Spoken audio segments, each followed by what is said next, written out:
What the? Is that the one? That's the one. I'm just gonna click a bunch of shit. Hello. Says I'm live. Okay.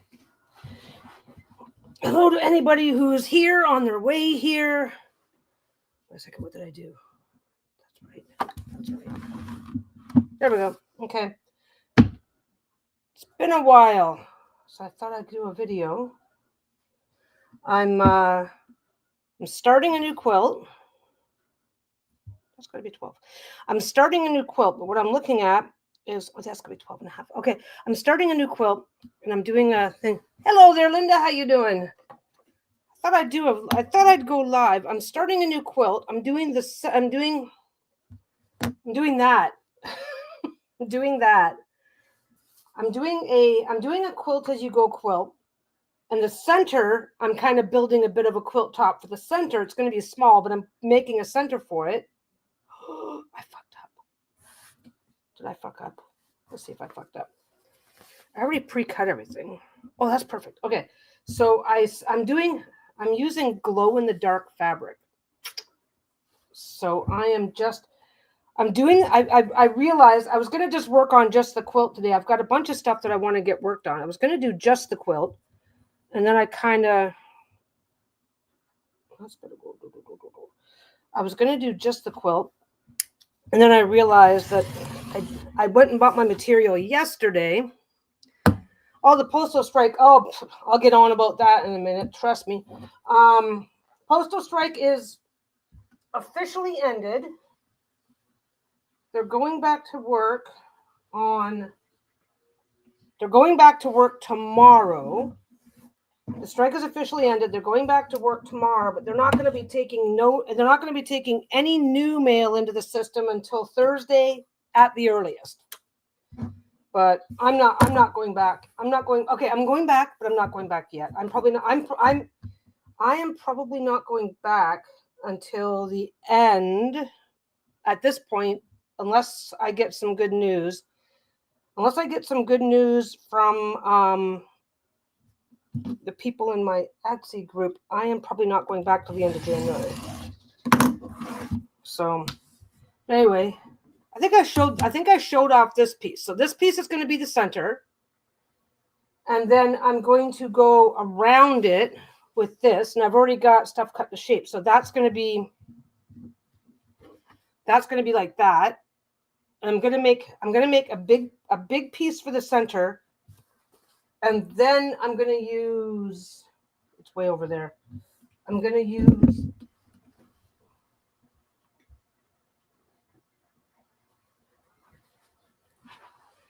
let's see what I got.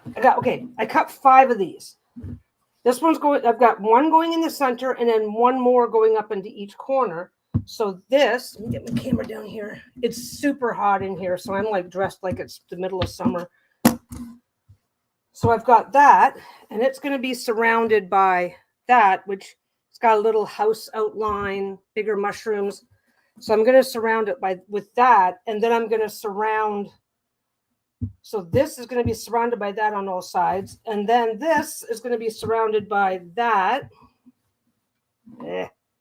So these bigger ones are going to be surrounded by smaller ones, and each corner is going to have another one of this center in it. So it's actually pretty simple. Ooh, have to start supper. Yeah, start supper before you go to work. Don't go to work hungry. So it's bad enough that you have to go to work worky.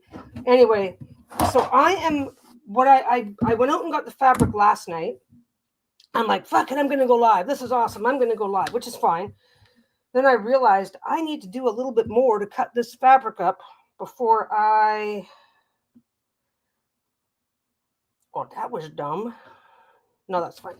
I got to do a little bit more to get fabric cut up and ready to go before I, and I can make that 13 high. Yes. I don't have a lot of fabric to prep actually, because I've got this, I'm going to build a center, and then I'm going to go around the outside with that. It's going to be it's not going to be hard at all. I'm hoping, I'm doing it quilt as you go. So each section is going to have its quilting added to it as I go along. But got the fabric last night and didn't actually get anything cut up properly yet. So I'm gonna do my centerpiece, and then I'm switching back.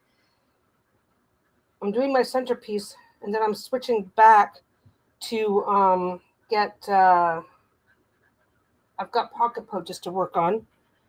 I do want to be ready. 12 3/4 is going to be.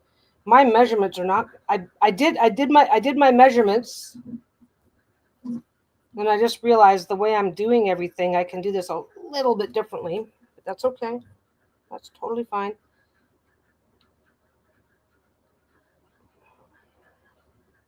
Okay, that's good. That's good. So I'm going to get the centerpiece done. Then I'm going to be switching back over to doing pocket pouches because that needs to happen too. So I left some of the edging on here because it'll get covered up with the seam allowance when I put the sides on. I cut everything a little bit big because my habit in this world is to go a little quicker than I need to. So if I do things a little bit this way, if I give myself more space to work with, then I can be a little sloppier and not have a price to pay over that. I'm gonna do it that way. No. I'm gonna put my walking foot on. Anyway, so postal strike. Stupid shits. So the postal strike started November 14th. It is officially over as of tomorrow.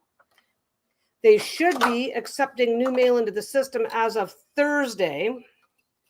And the system is such a freaking mess that there's no way, if I were to open my shop back up today and take an order, that order probably, according to their current estimates, that order won't be showing up in the customer's hands and into your lovely hands until like middle to end of January, because they're that backed up. They announced, I mean, it's over, so that's fine, but I'm still not in a rush because they announced 2 weeks ago. 2 weeks ago, they said anything that's still in the system is not going to get mailed before Christmas, and that was 2 weeks ago. So now, okay, so if anybody had a package to send, if anybody was, they weren't able. I'm going in circles, but they have not been accepting mail. They closed everything, so they're not even accepting mail. It got so bad that they stopped accepting mail from the U.S. They stopped accepting international mail. So you put a Christmas card in the mail to send it up to your Canadian friend.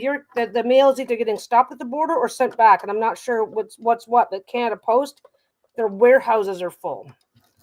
So they're like, oh, our warehouses are full, so we're not accepting any new mail. So they have to empty out the current warehouse. They have to empty out their current backlog, and it's going to take them 2 days just to figure out what that's going to look like before they can even get started. Then they have to start delivering everything that's stuck in the mail in their backlogs. Then they can start accepting new mail. And I know that there's people that stayed in business the whole time and didn't go on vacation mode, or anybody who could find a different carrier did. But everybody who was stuck with Canada Post has just been, I know of a couple of people that they're saying, because people lie, but they're saying they've got literally hundreds of packages that they're going to be dropping off all at one shot. So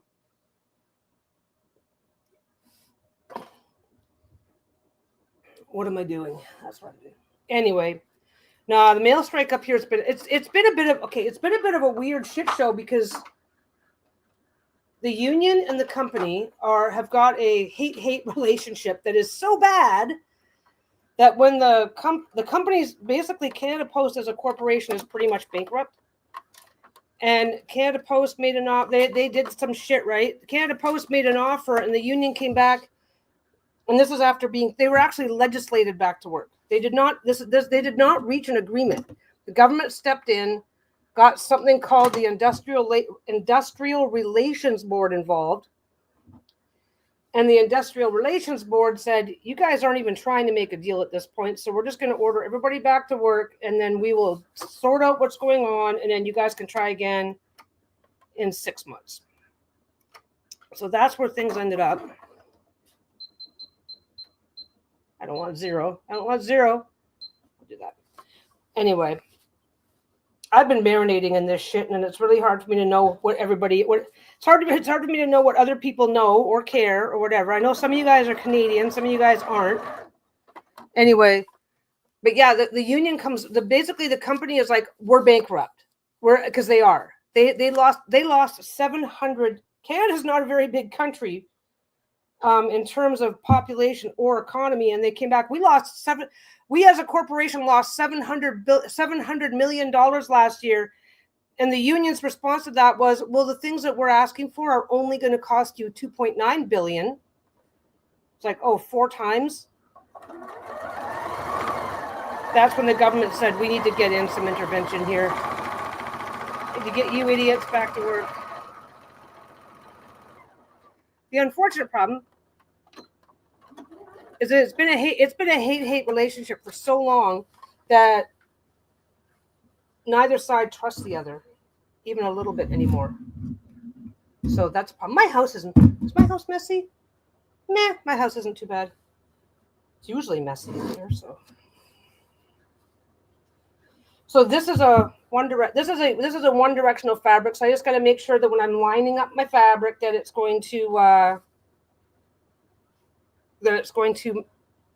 everything's going to stay upright to everything else.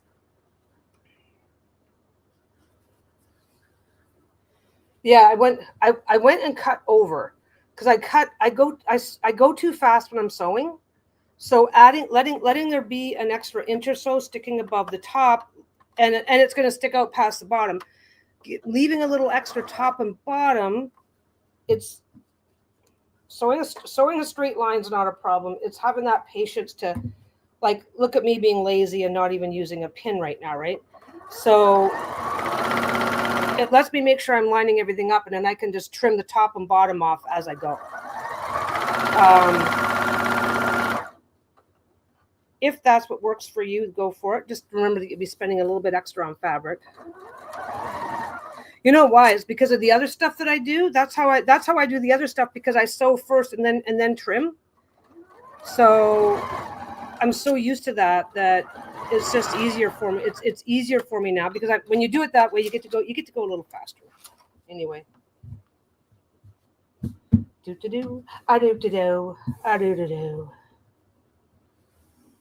I'm just gonna do that.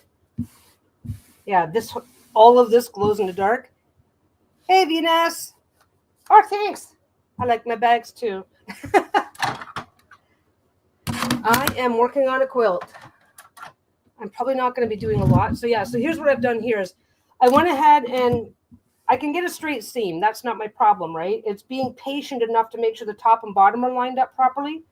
So this way I've got my straight seam, and now I can just line up against, that's nice and straight. So I can just line up against that straight line there, right? Take my time, make sure everything's laid out nice and flat. And now I can just trim it to place. And I don't have to agonize the same way. My ruler shifted the tiniest bit, so I'll take that off. And then I just bring this one over here. Like I said, this is what works for me. This is what works for me.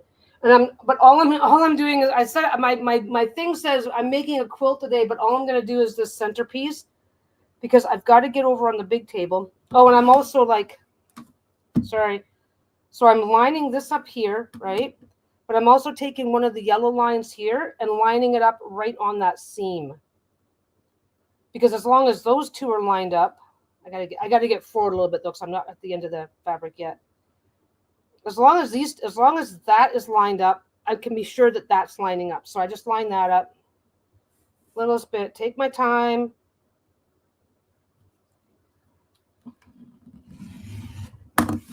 And now it's trimmed. And like I said, this is one idea.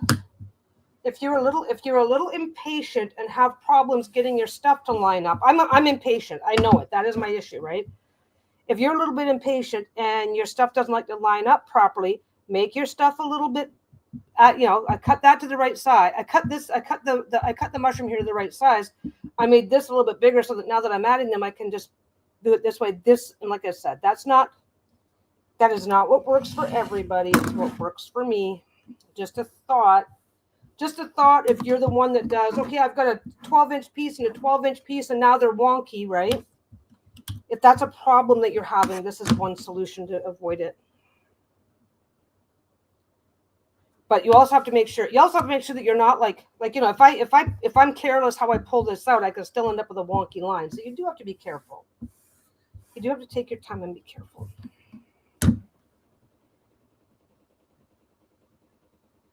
So lining up that with that, this seam is like nearly impossible to see, but that's fine. I can kind of mostly see it. There. So that's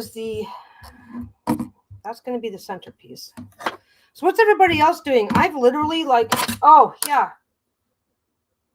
And I'm like, oh, I'll just do a bunch of live streaming and stuff. I'll do a bunch of live streaming while the strike is while the postal strike is happening. I'll just do a bunch of live streaming. First thing I did, got a head cold. Cough, cough, cough, cough, cough, cough, cough. Hack, hack, hack, hack, hack. I was fine. Barely. Okay, I was mildly uncomfortable for like 2 days, mildly. And then, of course, the minute you get a head cold or anything, you're still coughing and hacking for a couple of weeks after. So it's like, I'm just way too gross for this. So that is upright. That is upright. And then I go like that. This piece here. This piece here, I already know is way too big. I already know that piece is way too big because I just cut with the fabric. So I'm going to start over here. I'm just going to start over here and start sewing. This kind of sewing is actually pretty easy. If you're not confident, then you can stop and pin the entire way and then sew it. That's the selvage. See, yeah, you can see the dots. See the dots? So you want to make sure that this is not, you can go over a little bit. I usually don't, because if something shifts, then I'm like, oh, this is going to be gross, right? If you're opting not to pin, then you're using both hands. Make sure that everything's lined up. Stop and check on the regular as you go.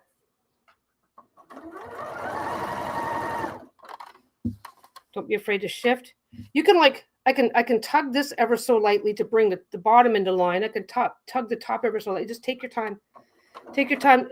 Remember that remember to move the fabric around. Don't pull it into place. Don't shift it and wiggle it and move it and do whatever you need to do. But try to avoid using a lot of try to avoid pulling and adding a lot of pressure. It's a trick. it's a get used to it. It's a get used to it thing that you have to get used to, because after a while you kind of get used to. Because I'm doing little tugs and movements, right? After a while you kind of intuitively get used to knowing how much you can tug on it without actually stretching the fabric. I see people saying, oh, just pull this into place, but don't do this as they're doing exactly what they're telling you not to do. And it's like what they're doing is after enough practice, you're doing it. You practice at being gentle with it. So then after a while you're going, oh yeah, just give this a little tug to hold it in place, right? Like, you can give it a little tug, but just don't reef on it, right? And after a little bit of practice, you get used to the difference between pulling to move something into place versus pulling, oh, you shouldn't be doing that. Now your fabric's going to get all puckered. But I stop every now and again. Make sure everything's lined up. Get a couple of fingers down here on that seam so that things aren't going to shift around.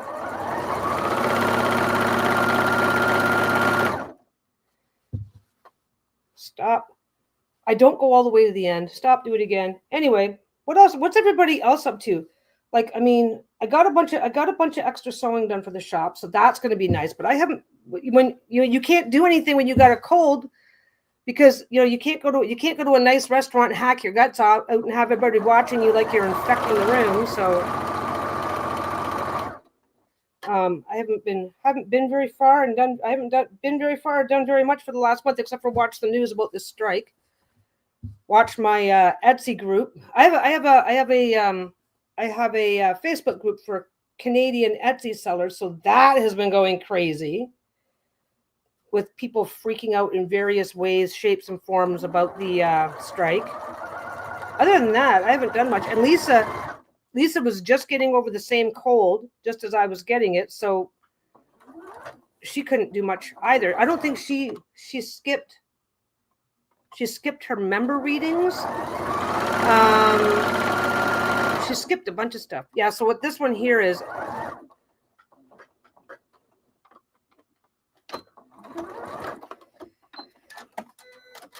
so for this one here, this section of the section is really easy. Like I knew up front that I had to trim some off anyway. It's like, oh, I'm gonna have to trim some off. I'm not trimming it in advance, right? So now I've got this piece. I've got a big chunk to take off, which is fine. And when the pieces are big enough, if you've been careful enough. Oh, you know what? Okay.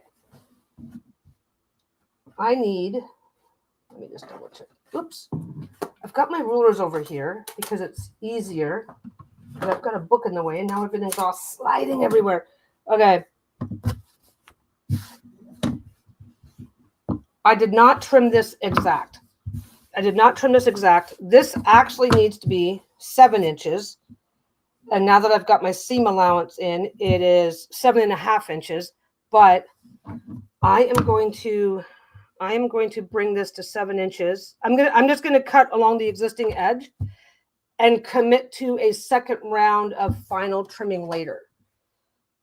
This is supposed to be a little bit, no, I think this is supposed to be the same height. Anyway, I'm committing to doing that. I'm committing to doing it that way because sometimes my seams are wider than they should be and stuff like that. So if I need to make any changes, you can always cut down fabric. You can always cut things down and make it a little bit smaller. You can't add fabric to make it a little bit bigger. So now I've got this piece of fabric left. You guys are going to love that. So we're going to set this over here, right? Got that piece left. So now it looks like this. It's not a very good, well, the other camera's picking it up, but it's not very good. I'll stand up in a minute. So now I've got that. I'm not gonna bother trimming this piece just yet. It's only going to be like 1/4 inch. I'm not going to bother trimming that yet because I don't have to. I'm not ready to add it to the quilt yet. And I say this all the time.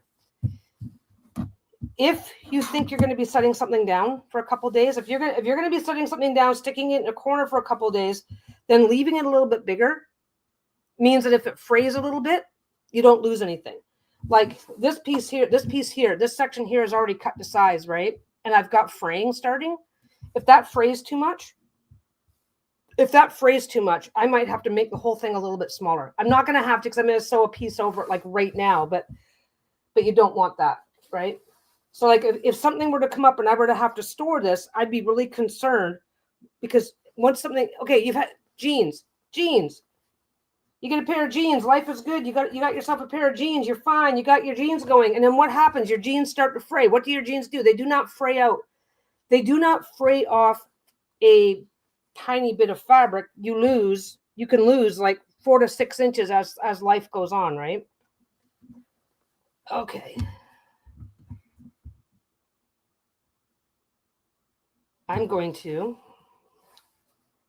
So I've got this lined up, but I'm going to go from here. I'm a big baby, and if I've got one solid piece and I'm connecting it to one piece that's been put together in pieces like this, where possible, I like this part here to be up front so I can make sure that these seams there's no seams on this side. I want to make sure these seams go in a particular direction, so that's what I'm doing. Anyway, yeah, postal strike has been the thing to watch.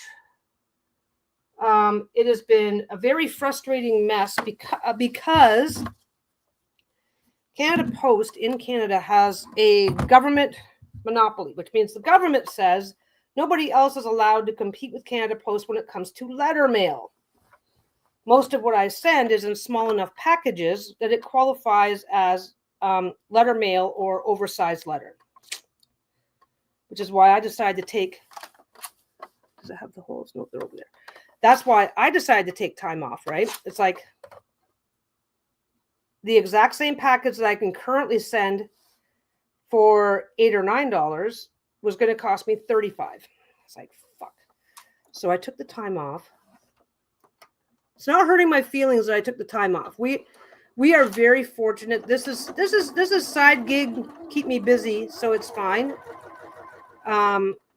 It's like that, and that was where our decision was. It's like, well, we can afford, I can financially afford to go on a holiday.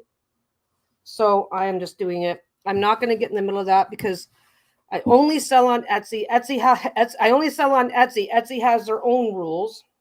Whole bunch of people up here in Canada are starting to lose their shops because they decided to do all sorts of stupid shit because of the strike. So it's like, I'm not getting in the middle of that. I don't need to.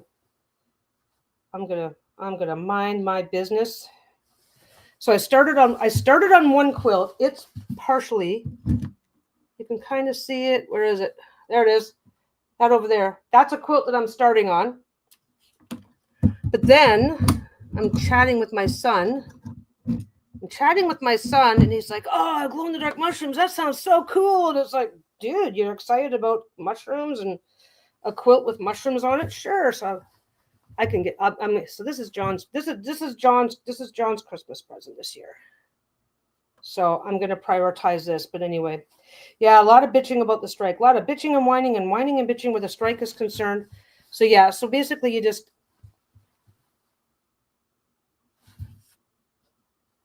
shift it gently shift it.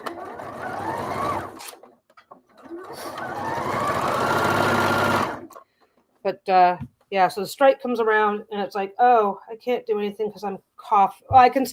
Well, actually, I had to take. It's one thing. I'm coughing. When you're like, it's like I don't want to sit.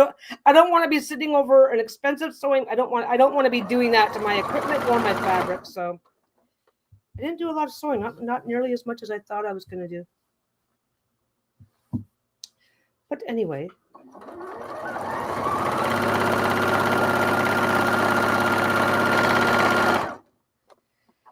So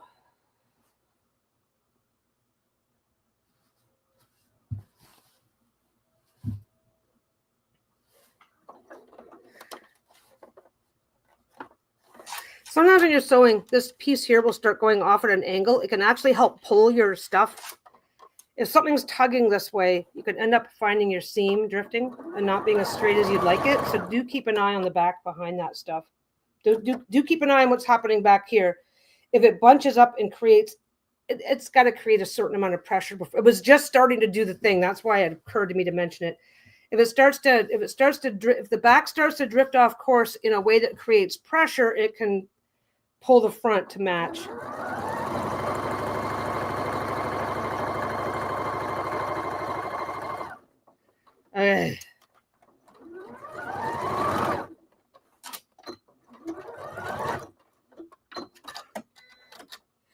So again,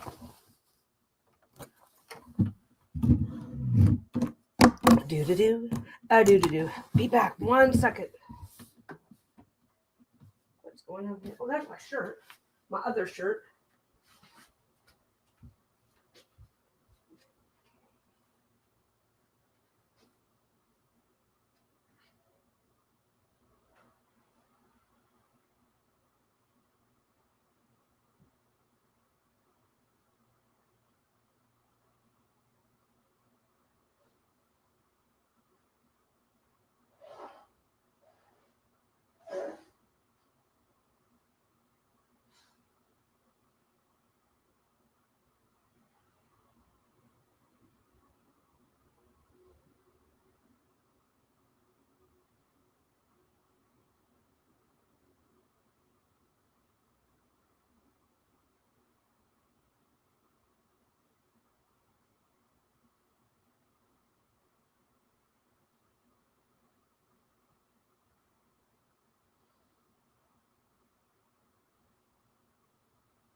So I get up and it's like, oh, I'm going to give my nose a quick, I got to go give my nose a quick little blow. Because we all know that basically having that cold, not the end of the world, I feel fine, but it did trigger the allergy thing.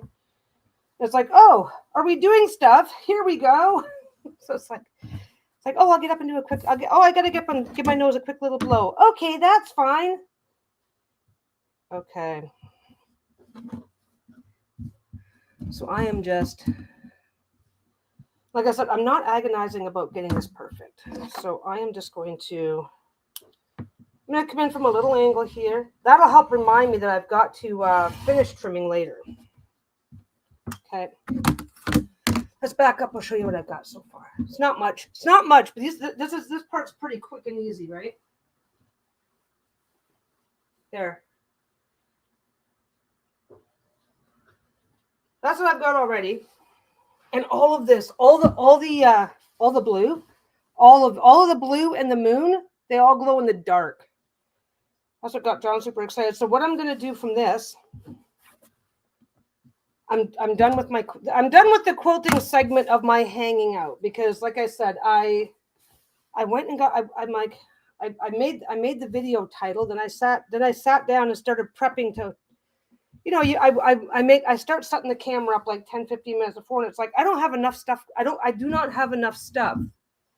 I do not have enough stuff sorted out for this to make sense. And I need, now that this one's done, I need more space than I actually have, right? I should have been a little bit more careful. These are those frayed, that's the frayed stuff that I've noticed at the front. You can just come in from the back and double check on it. There's some of it right there. There we go. That one's out. You just open, if you've got a bunch of stuff poking through the front, and you've got the time and the wherewithal, you just run your finger down here and open this seam up a little bit.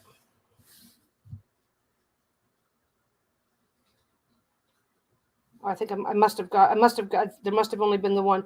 You open the seam up a little bit, and then you'll see the thread. You'll see the loose thread in the back. Hey, Trish, you'll see the loose thread in the front, just touching this center, and you just yank it out from the front. Anyway, so that's my adventure in quilting for the day. So what I'm going to do with this is I'm going to, the camera's not necessarily doing it justice, but this part is done. So what I'm going to do is I'm going to cut a piece of batting. I'm just using flannelette for my batting this time.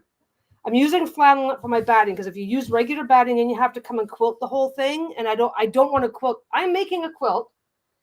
It's going to have that in the center. This piece is separate in the center, and I've surrounded it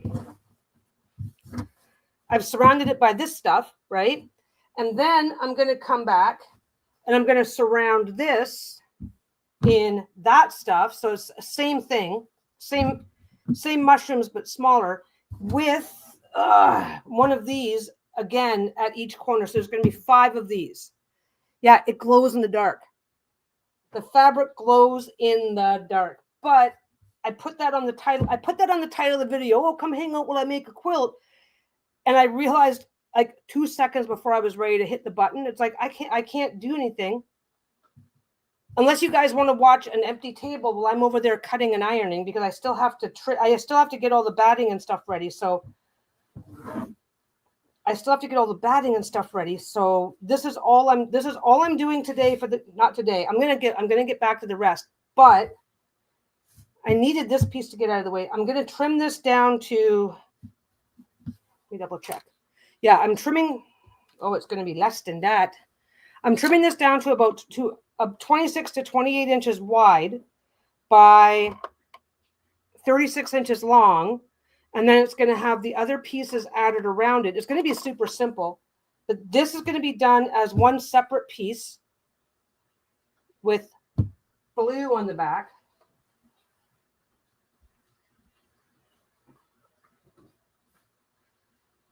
That is going to have blue I'm going to put blue on the back of this so that it'll end up having a frame all the way around, about a 1/2 inch frame of this going all the way around. Hey, Michelle. I am making a glow in the dark quilt, but what I also did though is I realized I I didn't give myself, I got the fabric last night and I didn't give myself enough of an opportunity to cut or prep more than enough to get this piece started. This piece is going to be the center. This piece is going to be the center, and there's going to be other stuff. Then there's going to be these smaller mushrooms and 4 more of, I have smaller mushrooms and 4 more of these to go into the corners, and then that will finish the quilt. But I only bought the fabric last night. I still have to cut the backing in the back. I have to cut the backing, the batting, and all the things. If I'd have been smart enough to put my camera over there, I could just keep going, but I need to be over at that table. I need to be over at that table cutting and trimming and doing all the things. So it's like, unless you guys want to stare at a blank wall for an hour, there's no point. But this part's done. And then later on today, I'm going to trim those parts. I'm not leaving. I'm not going anywhere. Where's mine? But you know what I'm going to do with these pieces. I did it the lazy way. Yeah. Ooh. It'll either make you feel good about the dark or it'll creep you right the fuck out. So now what I'm going to do, I've got 2 choices. This piece here, I already did my math, right? Well, that might actually, no, see, this piece here is an extra piece. I don't need this piece because it's not going to fit with my design. So now I've got a,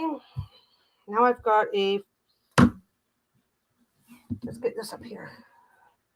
This is why I love my toys, because then I can go, oh, because if you measure something, you might measure something. Okay, this is for me because I do so much of it. You might go like this and then like this, and something shifts and you think you got a bigger piece than what you do. I like being able to lay the ruler right out. I have got a 14 by 14 inch. Oh. I can do 1 or 2 things with this. Let's take a quick quilt. There's a few of us here. I can either make a quick little quilted reading cloth out of it. No, I can't. I would want to put something around it. I can make a quick reading cloth out of this, or I can make 14, 10. I could make like 2 drawstring bags out of it. Which should I make?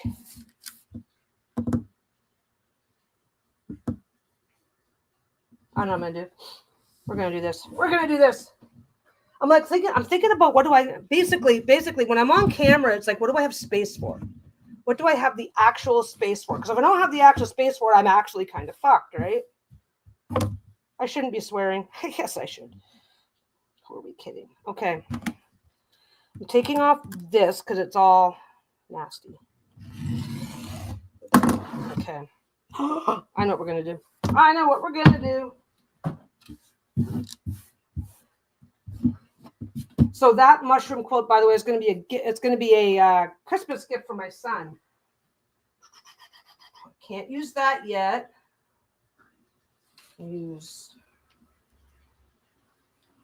Okay. I took existing panels. No, I gotta keep that down there. I'm over here. Let's turn that a little bit. There we go. Okay, man, I am just like knocking things around. I took existing panels and took out the mushroom. Those mushrooms came from taking the existing panels that I bought. This is why I usually buy multiples, right? So I took that, right? I got rid of that. That's blue. Okay.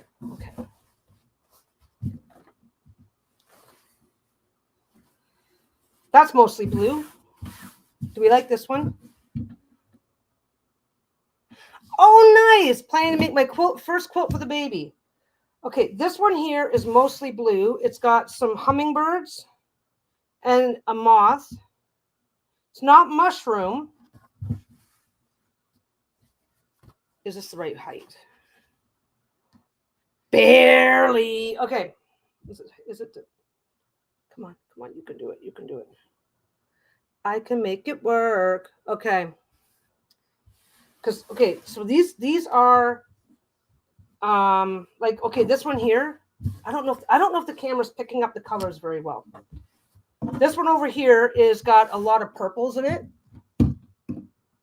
This one over here's got a lot of purples in it. This one over here, this one's not bad. This one's got a lot of blue. And it's the right height.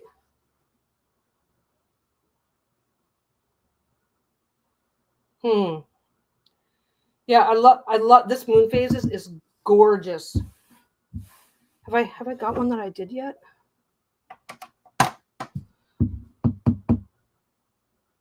I have to check my pile and I did I believe I did no. I don't think I've done anything with these ones yet. Okay. This is what you do. I will tell you right now. I say this all the time. Never apologize for finding.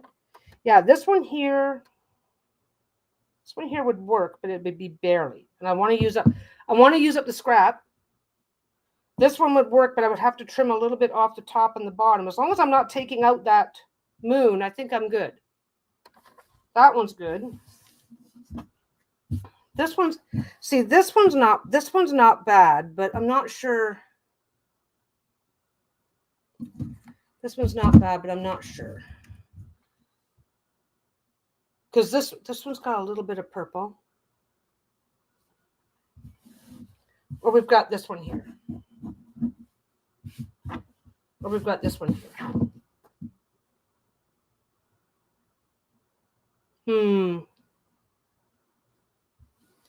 Let's do the moon phases. Okay. Oh, wait, double check. Double check. We're using scrap, right? We don't want to have to fuck around. The scrap is longer than that. Oh, yeah. This is like gorgeous. I've got... Oh, shit. I'm using one as a whole. I'm using one of these as a whole piece. I'm using one of these guys as a whole piece, and that's going to be the center of another quilt. But the other quilt, we don't have to prioritize. But I'm thinking, yeah, let's do that. Which one does the mushrooms match better? I guess the mushrooms, because mushrooms are like nighttime. And I don't know if you noticed this, but look here. It's got like, it's a little house. The negative space here is turning into a house. There it is. I don't know why, but I can't. So the negative space becomes a house. Yeah, I'm just going to do this one. Okay.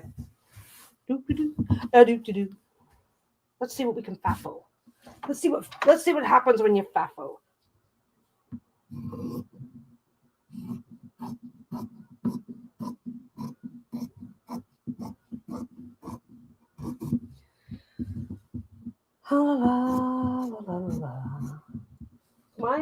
I don't know if my iron's still on or not. This piece does have to be ironed. And I should probably re-iron the other piece now that I've manhandled it a bit. Okay.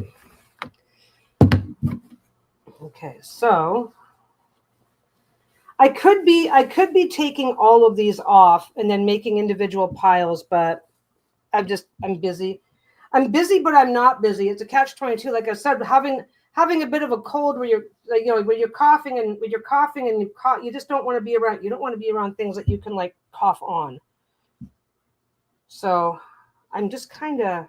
I've got a bunch of stuff done, but I didn't get nearly as much as I could have got done. It doesn't matter to me which way I fold that. So we're gonna go like that. Where is it? You set things down and then you lose track. Right back. Ooh.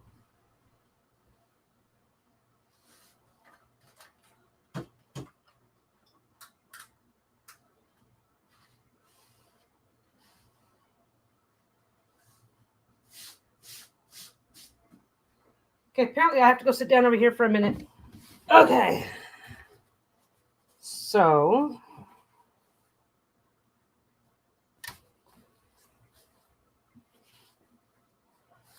now this time, because I'm faffoing now, so I can faffo to my heart's content. And faffo to my heart's content. I want to kind of line it up a little bit. There's a house here and a house here. I can just see through the back of the fabric, right? I want to line it up a little bit. Little known fact of life is that the smaller something is, the more obvious being out of alignment can be. Well, okay, size, the size of something versus the design versus all sorts of stuff. If it's a big enough project and it's hard to describe, but you really want your stuff to be nice and straight as much as you can get them. So, okay.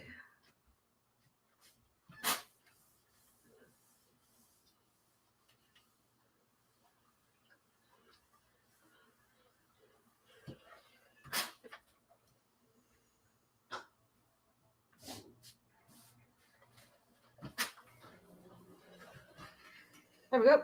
Okay. And we're back. So if I go like that, and like that, and like that.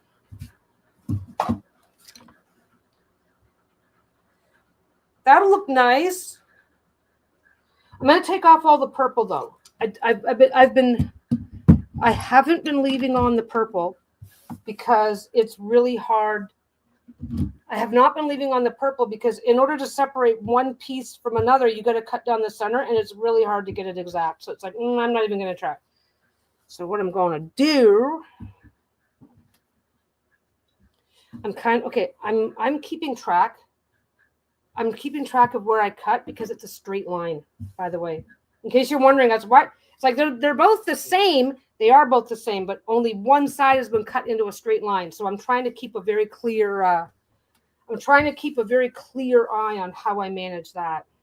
So I'm going to switch out to a fatter ruler because I'm going to need, actually, no, I'm not. Where's my, I spend my time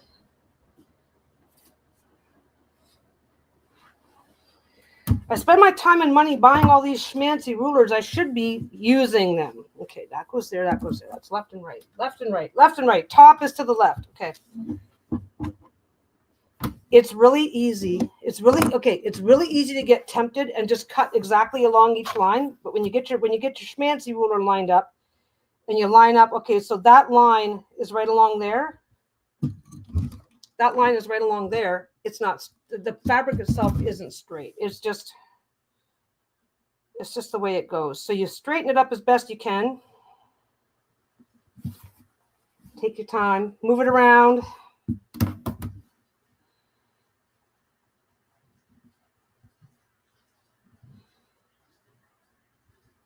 I'm going to put my line right down here.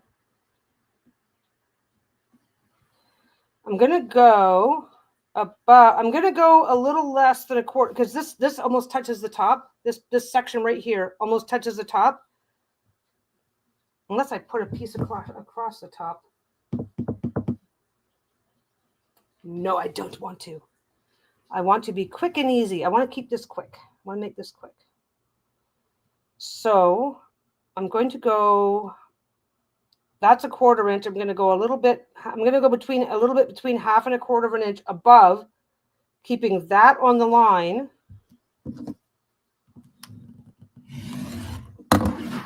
Okay, that one's done.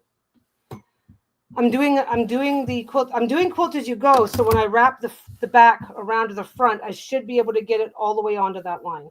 And then I'm going to go 5, 10. Nope, I'm not going to go 5. I'm going to go 4.5.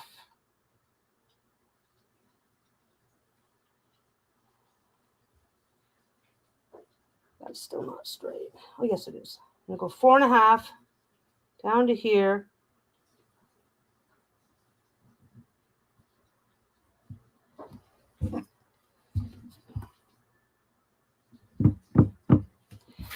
If I want to stretch things, okay, you can stretch this back into place and get a more squared off thing. You just got to be aware that that's what you're doing, right?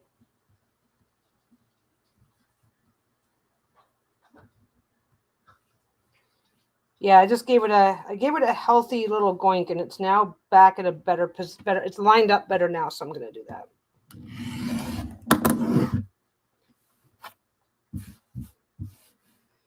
Then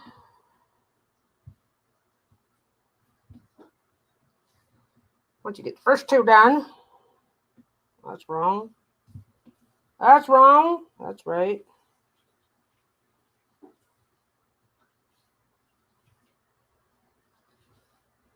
This is not as bad as I'm making it look. Like I said, my problem, it's not a problem. It just is what it is. So I go a little fast. So the best way to make sure that it's not going to become a problem is to make sure that make sure that steps like this, I am really taking my time to make sure I get it exactly how I want it. Because then if I get this, hi Artemisian, because then if I get a section like this exactly how I want it, if it shifts, once I get it cut, if it shifts after that, it's going to have less of an impact. It will just by default have less of an impact. There we go. So you can see that it's still not, you can tell that it's still not perfectly straight by the amount of border that you're seeing. But this is going to have almost a half inch folding over. So this will be covered up. Okay, where am I? That one's the left and that one's the right. There we go. Got to make sure everything stays upright. This is all one directional, right? So I got to make sure that stays upright. And then I sew that to that because that's all upright. Okay, so that one goes there. And okay, here's something else. Here's a little trick. Here's little tricks and tips that nobody cares about. Because I'm using a piece of leftover and I can shift things around and do whatever I want. It's like, well, if I put it like this, you guys aren't going to see the house here and the house here, right? If I put it like this, I'm going to have one house crammed in the top, one house crammed in the bottom. I could bring it down so that I have a whole house in here somewhere. I could sew it exactly from the edge, or I could go, well, I really want this feature to line up exact. So you get to shift things around a little bit. Never be afraid. Okay. Never be afraid to do that. This is a piece of scrap. Obviously I would use it for another project, but never be afraid to do that because I'm going to have to trim off some of the, look, I'm going to have to trim in order to sew this to this. I have to trim up some fabric here and some fabric here. It's like, well, so if I move this up higher, then I'm just trimming off less from here and less from here. I'm going to have extra fabric to trim off from somewhere. Let it work for you. I'm not concerned. I'm going to make sure that house on the top stays completely on, but that just means I'm going to go a little bit higher. And then I'm going to sew it on. I'm going to not move the camera around very well so you guys can't see shit. Oh, yeah, Artemisia's got to go to bed. Okay.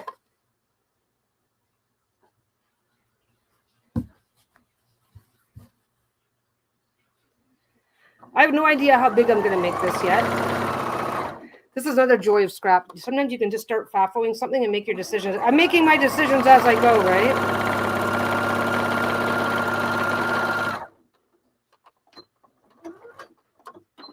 Okay, that one's on. So the only rule I have to follow now is that I have to make sure, well, no, I don't have to make sure because this one comes out here, this one comes out here. If I'm being picky on how I'm arranging my fabric, I want to make sure that this is kind of a little bit aligned. I want to make sure that this is a little bit aligned with keeping that in mind. You don't have to. You never have to, but sometimes a thing, you know, you want to make sure that things aren't going to shift in a way that's going to screw you over. My love affair with this fabric continues. Yeah, yours is done. Your cloth is done. The postal strike just ended as of today. Postal workers are going back to work tomorrow.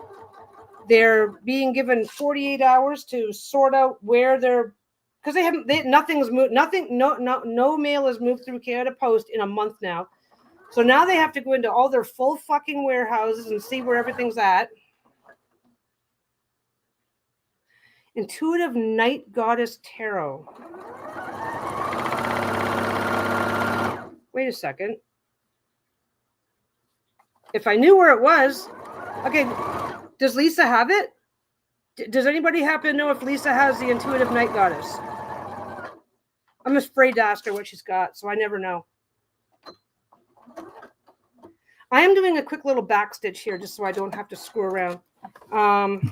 Okay, so now we've got so now we've got a nice long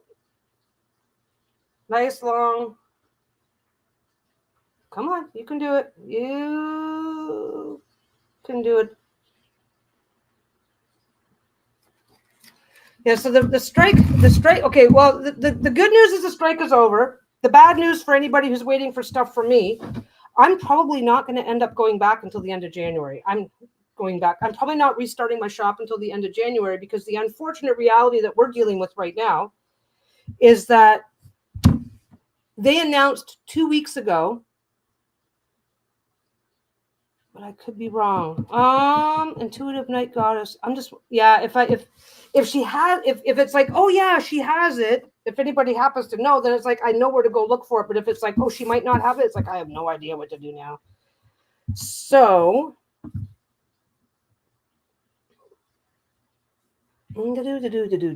so all I'm doing on this one is I'm folding it along that seam, and then I'm going to cut.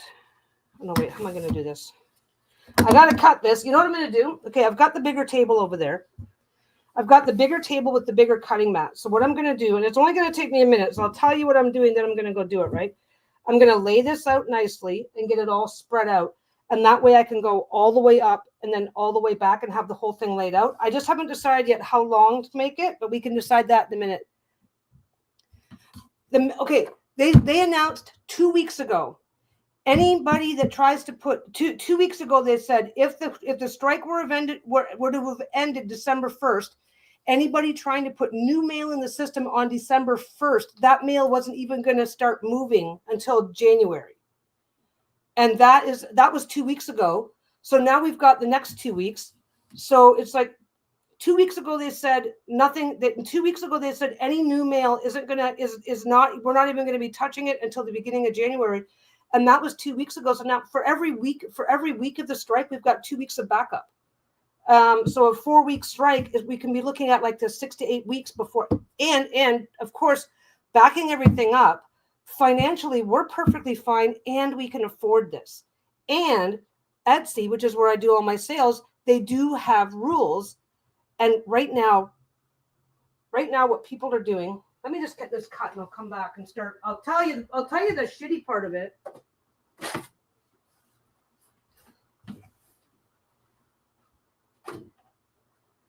Oh, wait. I have to do two things. Because what I'm going to do at the same time is I'm going to spread out what I'm going to use for my batting, and I'm going to put that underneath and cut the batting and the top at the same time so that they will fit exactly. Because the batting has to be the same size. Actually, you know what? If I were willing to stand up for 30 seconds. Okay, so what's going on? I run an Etsy group for Canadian sellers. So what these sellers have been doing for the last month, and this is the Federal Trade Commission, Etsy is a U.S. company, so they have to abide by U.S. laws, says that it is illegal to win the business based on promises that you can't keep, which would be delivery issues, right? Etsy guidelines. This is all fuzzy. Why are you fuzzy? Look how dry. Oh, that's because my hands are really dry. Plus, I was just handling the flannel. So it's like, fuck. I have no idea why that's doing this.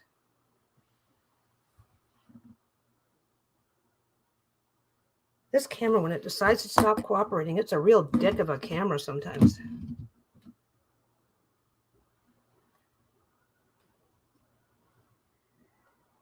Why is it doing that?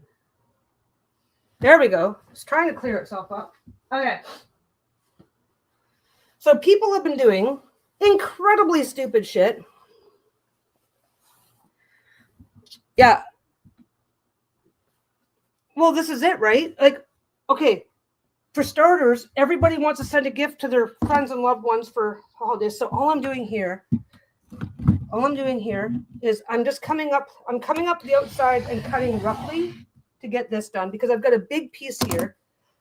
I would be a little neater and tidier if I was over at that table, but then I can't talk to you guys. So it's like, I'm coming over here. Oi, sorry, puppy.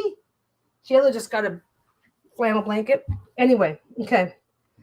So what people are doing, here's the thing. People get desperate and they pick the best time to strike for them, but what they didn't realize, the Canada Post as a corporation is pretty much bankrupt. And they were already looking into how the hell are we going to stay in business for the next, how the hell are we going to stay in business when we're in so much, they're in $3 billion worth of debt right now. I have to do this. I have to iron the seam.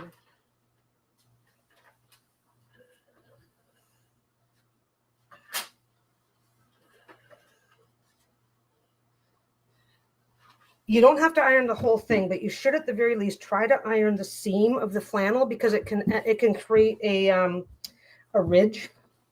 And if you have a sensitive sense of touch, you don't like your shit being all over the floor. Okay, what the Etsy sellers have been doing, and I am just like you idiots, they're all okay. I have no sympathy for the ones that are doing it. It is against Etsy's terms. Okay, what a scammer will do, a scammer will come in and say, hey, buy my product. You buy the product, you give them the money. They just don't put anything in the mail. They're like, yeah, fuck you, right? They just don't even try to send things out in the mail. So that's fine. And then Etsy notices that nothing's being, but what they'll do is they'll mark an item as sold. They'll mark the item as complete in the system. If anybody's ordered anything from me, then what you'll have seen is I get your order and that's fine. But once I put your order in the mail, you get a little email saying, hey, your order's on its way to you, right? You're not allowed to mark your item as complete until it's in the mail. Well, as soon as the strike started, Etsy turned off Canada Post as an option. Well, there's your first hint.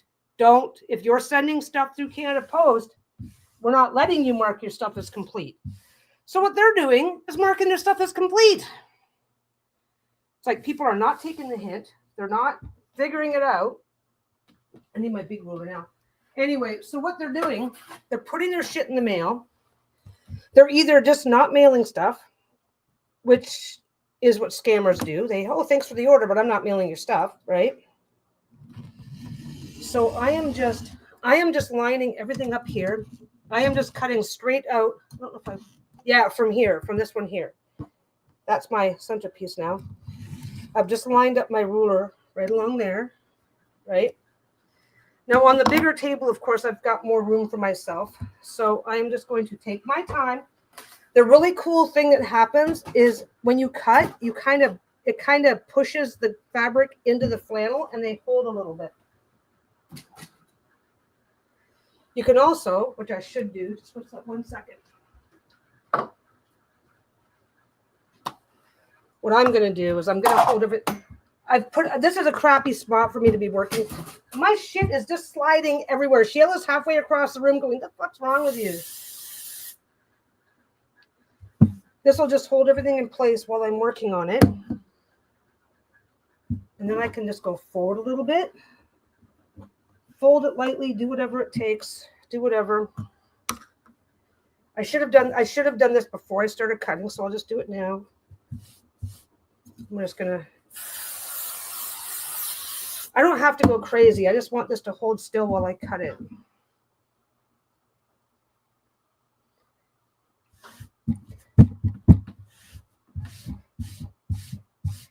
As you're putting this down, go over it, but try not to pull it.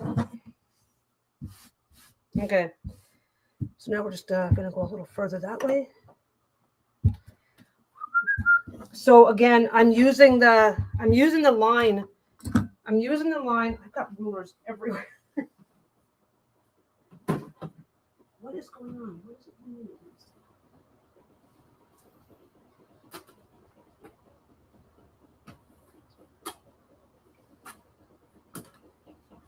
Well, Sheila just got her revenge because she doesn't like it when I drop things in here, and she just had a big ass fart.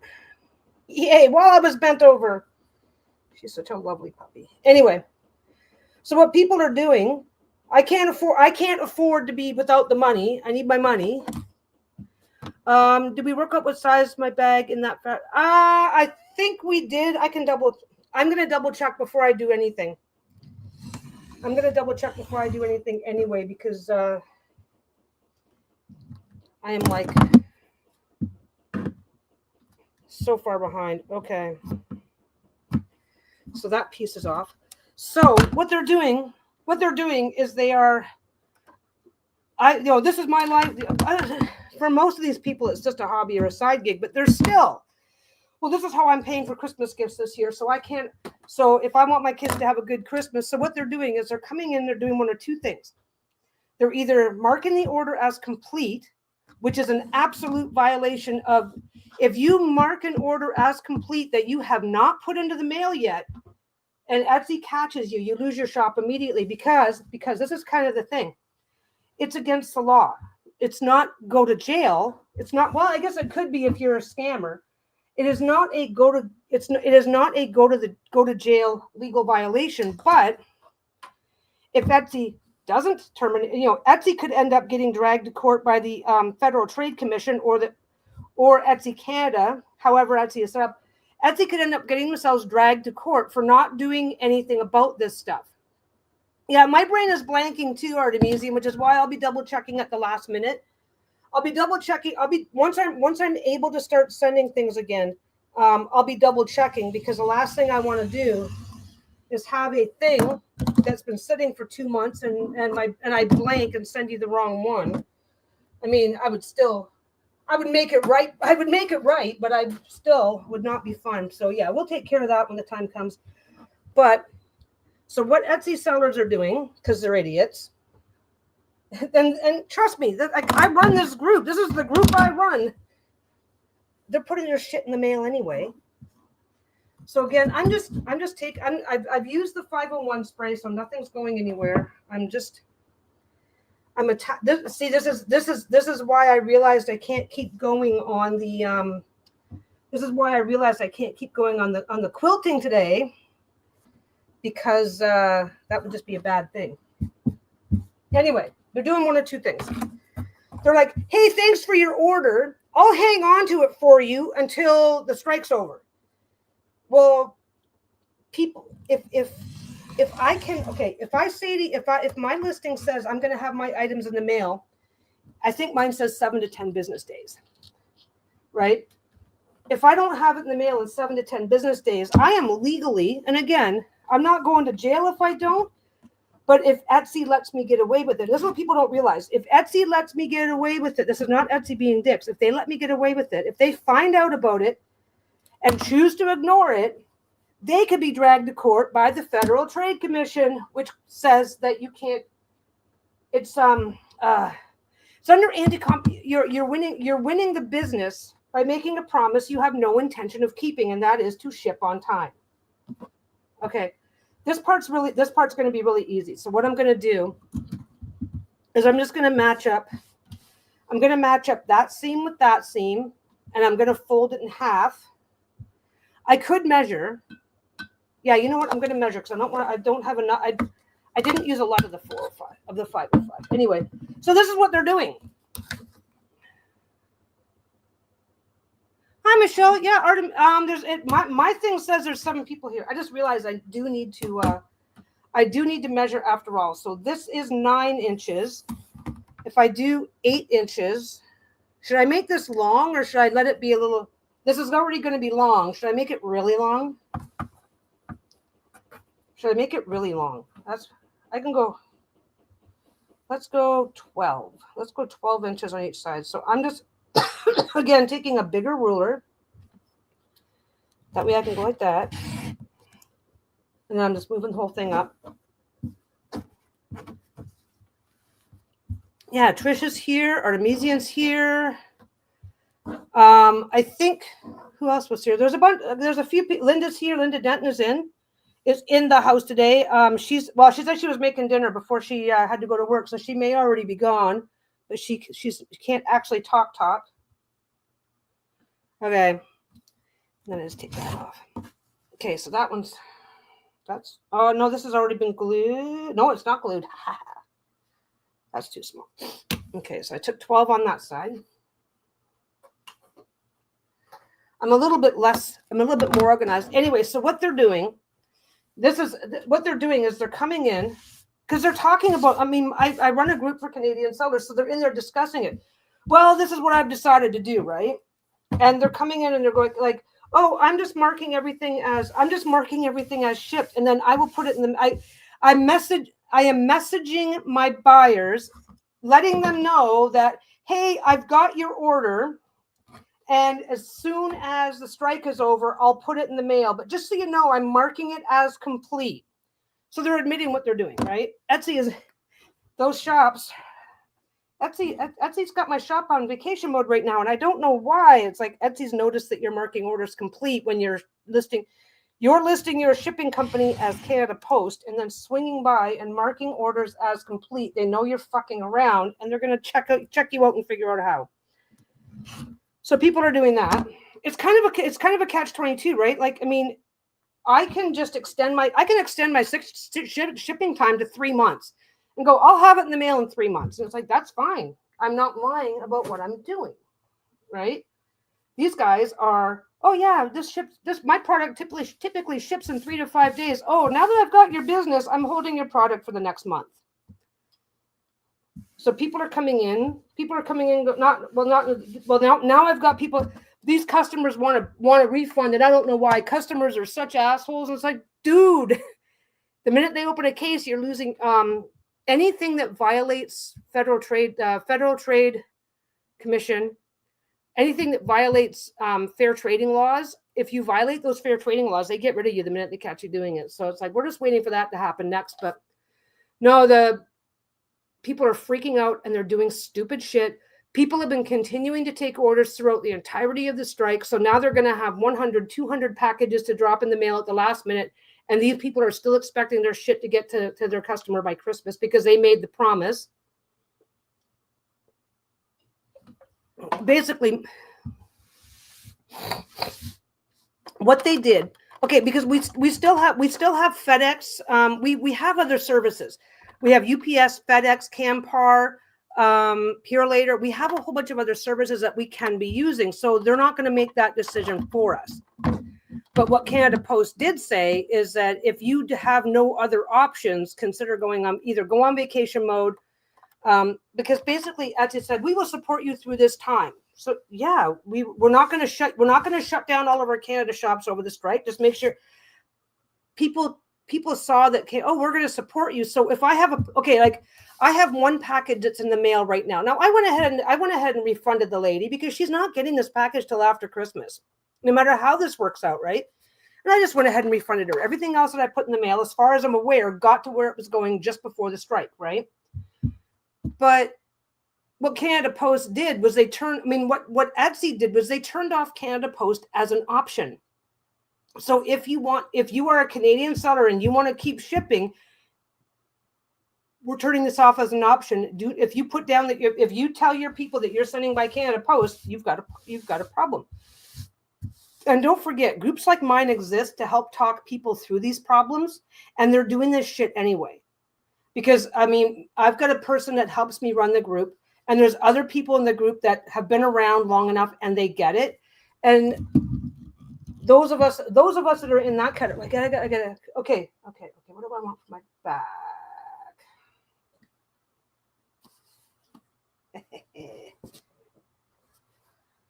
Do we want bright blue or black as the back? The bright blue does not glow in the dark and might actually distract from the actual glow in the dark. So yeah, they're going to end up with loads of bad reviews because they're taking the order. Like one person when somebody's being particularly egregious, I kicked them out of my shop and they're like, I don't give refunds. They're not getting a refund for this. This strike isn't my fault. I'm not refunding anybody. It's like, yeah, you're getting the fuck out of my shop. I'm not, no. Because she's telling, you go by your policies. And people think it basically people get into Etsy and then they treat Etsy like the enemy. And it's like Etsy has rules they have to follow. And trust me, I do not like every rule that they have to follow. I really don't. That would be ridiculous. Like, there's people that watch my videos and it's like, I don't like that you swear as much as you do. So when my kids are around, I don't watch your videos. Perfect. That's fine. No hard feelings. This is just the way it goes, right? So plenty of people out there. How long is this? Ooh, this is 33 inches long by 11 inches wide.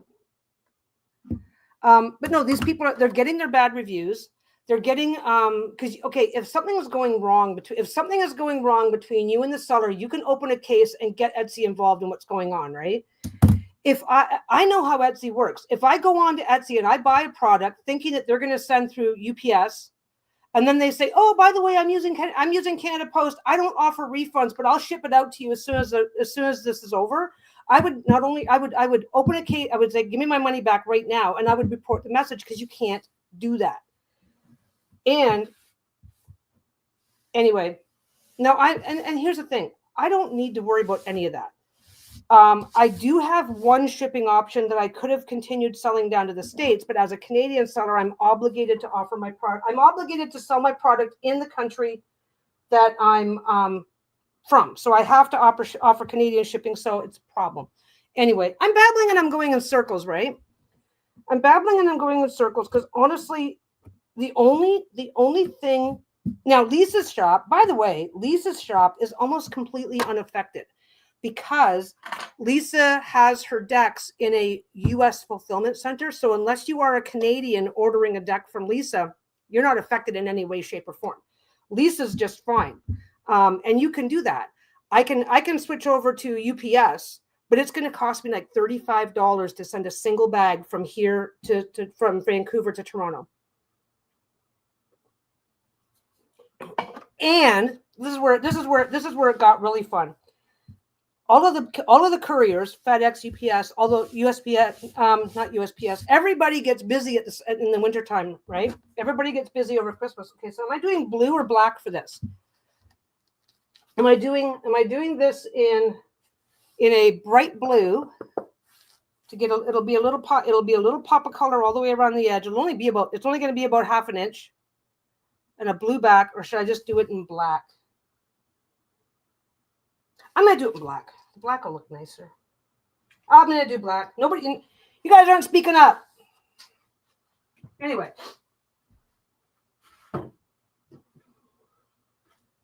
Okay, so I need 15 wide right with the fabric. I'm just going to cut this while I'm over here. Oh, I have to iron it anyway.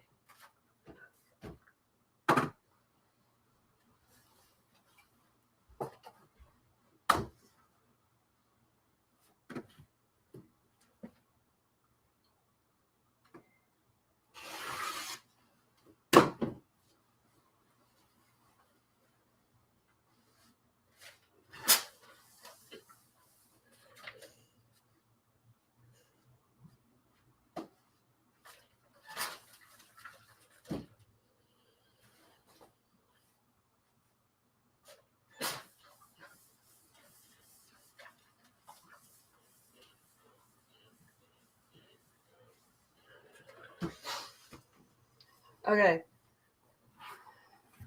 No, the only 3 blacks. Ha, you're outvoted, Michelle. Sorry. Okay. I'm going to give this one away, by the way, guys. Okay, well, wait a second. Okay. Let us do this. There's only like 7. Okay. The shade of blue, I just took it over there, is really bright.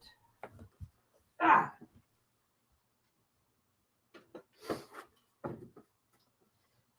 That's the blue. And it would be about a half inch. The fuck did I just do? I hit my mouse. Woohoo! I hit my mouse and it minimized everything. It's like, I hope I didn't just X everything out. So that's the blue, and that's the black. Definitely black. Well, I want to give this one away. I haven't been. I'm literally just fucking around. I'm fucking around with leftovers. I really should give you guys. So let's do this. Let me see if I can do this. Giveaway tool. I have the giveaway. No, I don't want to do it from here. I got to do it from the right. Nope. Cancel. That was weird. It shouldn't have been making any sound. Are you guys hearing an echo at all? Nope. Okay, that was just me. Never mind. I take back the question. Okay. Choose a live stream, the one that I'm on right now. Match text. I think it has to be a hashtag. Come on, where's my hashtag? Oh my God, you ever have that? Okay, so hashtag. Okay.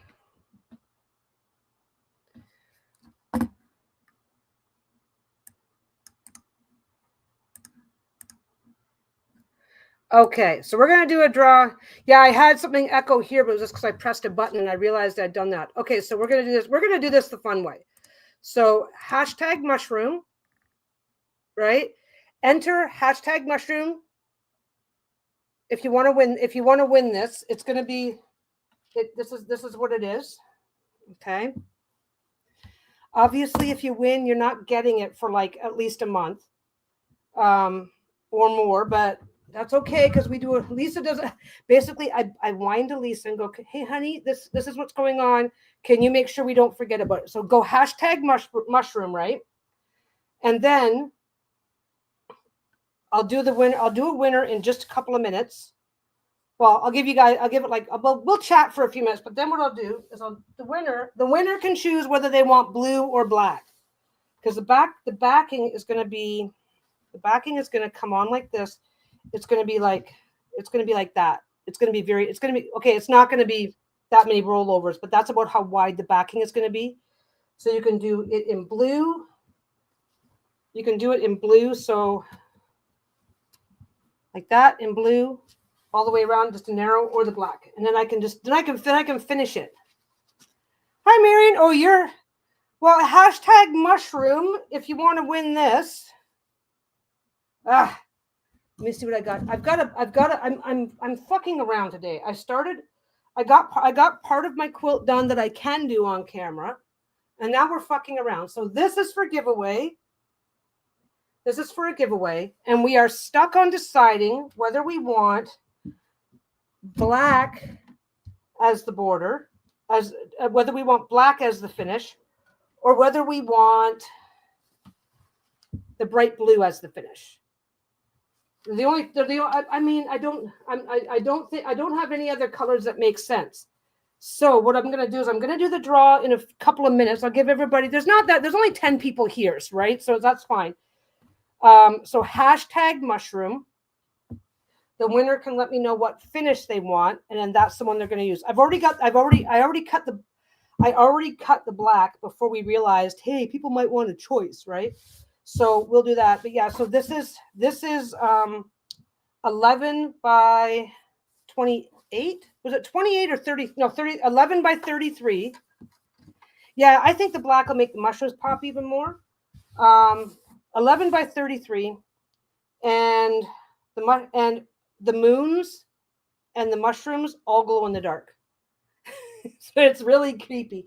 I believe the little stars and the little white tips on the flowers here also glow in the dark. So it's glow in the dark fabric. And yeah, you can see it. Where is it? For some reason, yeah, see the black space on this also has little houses. There's one there. There's one there. So what I'll do, there's only like 9 of us. I think everybody who's here has had a chance. I think everybody, well, you know what? I can find out because the giveaway tool will tell me only 6 people. 4 more. Do we wait a minute or do we say screw everybody? Yeah, it's a giveaway. So anyway, so what's going on right now is everybody who could switch. So UPS and all those guys are already busy, right? And then they do their seasonal stuff. So now they're going crazy. And then hi, Rainwind. So now everybody, perfect timing. So now everybody who can switched. So all of these other companies who are used to having, okay, this is how busy we are. This is how busy we are at Christmas, and this is how busy we are because everybody's looking for a different shipper. So those guys are all going nuts. They actually stopped. Some areas actually stopped taking packages. It got that bad. Okay, I'm going to do the draw now. We've got lots of people. If I win, of course, I'll do it again. Oh, shit. I'm supposed to...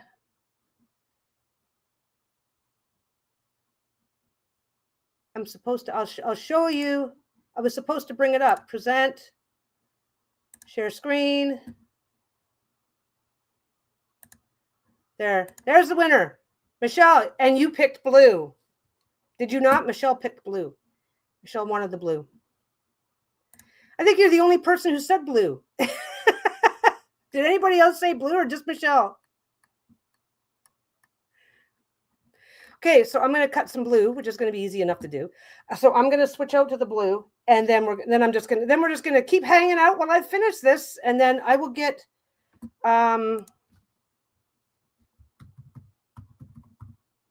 wait, I think I already have your... Yeah, you won. At gmail.com. Just make sure I get your mailing address. I'll tell you right now, though, this isn't going out for a while because okay,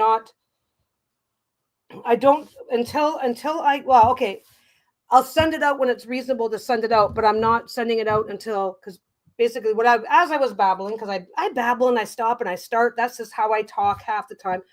So anyway, all the other couriers got super, super, super, super busy and that's one of the reasons why I'm like, oh, hell no. And that happened almost immediately. So that went crazy. So basically, I used 505 to hold everything together. So as long as I'm not super, super rough, I can move this around. And I'll be right back.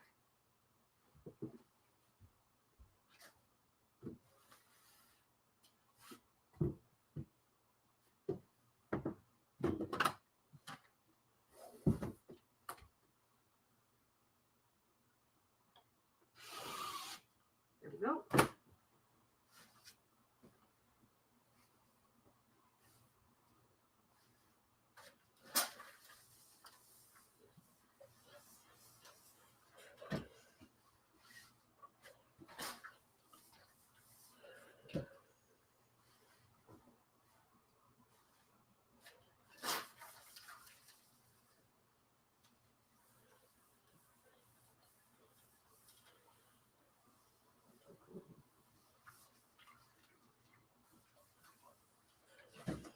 There we go. Okay. So congratulations, Michelle. Oh, okay. Yeah. Lisa has the mailing address. So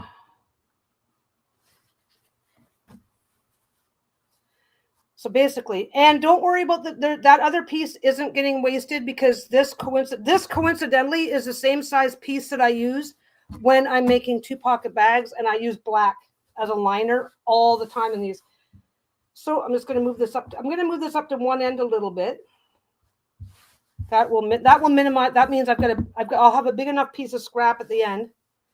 And I will say, if you sew to sell, or if you do anything to sell, never apologize when you have larger pieces of scrap that you're able to use for other projects. I wouldn't build an entire infrastructure. Come on, what's going on? I got a little bubble in the fabric. We're going to peel this back. Come on. There we go. Little bubble in the fabric, so we're just going to put it back on again. There we go. Yeah, so we'll send it out. As a matter of fact, you know what? One of the things that I said I was going to do, one of the things that Lisa and I talked about doing, I'm just kind of like, I'm feeling now for like bubbles in the fabric where it's puffy. So this is flannel. Flannel, it has a lot of advantages. If you're using regular quilt batting, you have to like quilt through your thing, right? If you're using flannel, you don't, because it's a fabric all by itself. So what I'm going to do, I'm going to get some pins in here in the corners and stuff.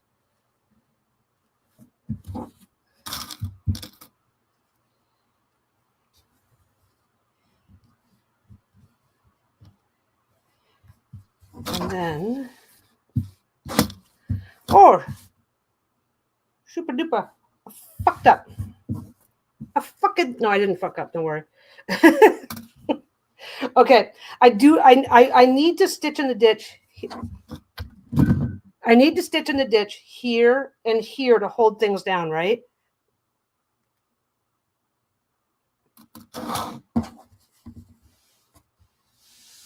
Oh, there you go. So basically, okay, so I have a stitch line here and a stitch line here. I really do want those. I really do. I want to stitch in the ditch down here and here to make sure that these aren't going to like pull out over time. But I don't want black. I want black here. I don't want black here. So what I'm going to do is I'm going to stitch in the ditch here. This is all flannel. This stuff here is all flannel. So it is a fabric all by itself. I do not have to quilt it. So I'm not going to. I'm just going to go here. I'm going to go up here. But yeah, if you are, I don't care what it is you do. If you are doing something and you have a situation where some of your leftovers from one project can make the cost of materials for your next project. What's going on? If saving leftover fabric from one project can make the cost of the material cost of your next project a little cheaper, go for it. That's how I keep my that's I have avoided having to do price increases because doing that I don't do it for every single thing, right? Like that's only gonna that piece of black that I ended up cutting, that's only gonna go towards one pocket pouch, right? One 2 pockets. So that it's not like I do that for every single thing, but don't ever.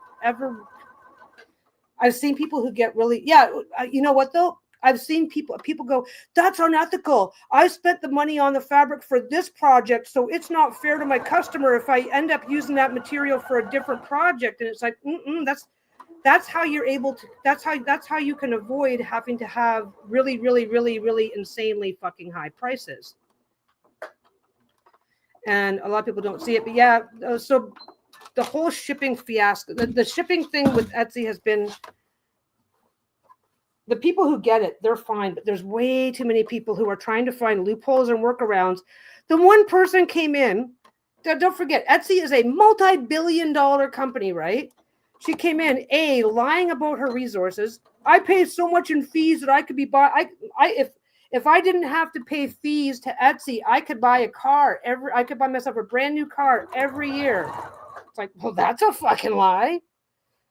It's really easy to figure people. It's really easy to look people up online. It's like, I'm sorry, but your 40 orders over the last year would not.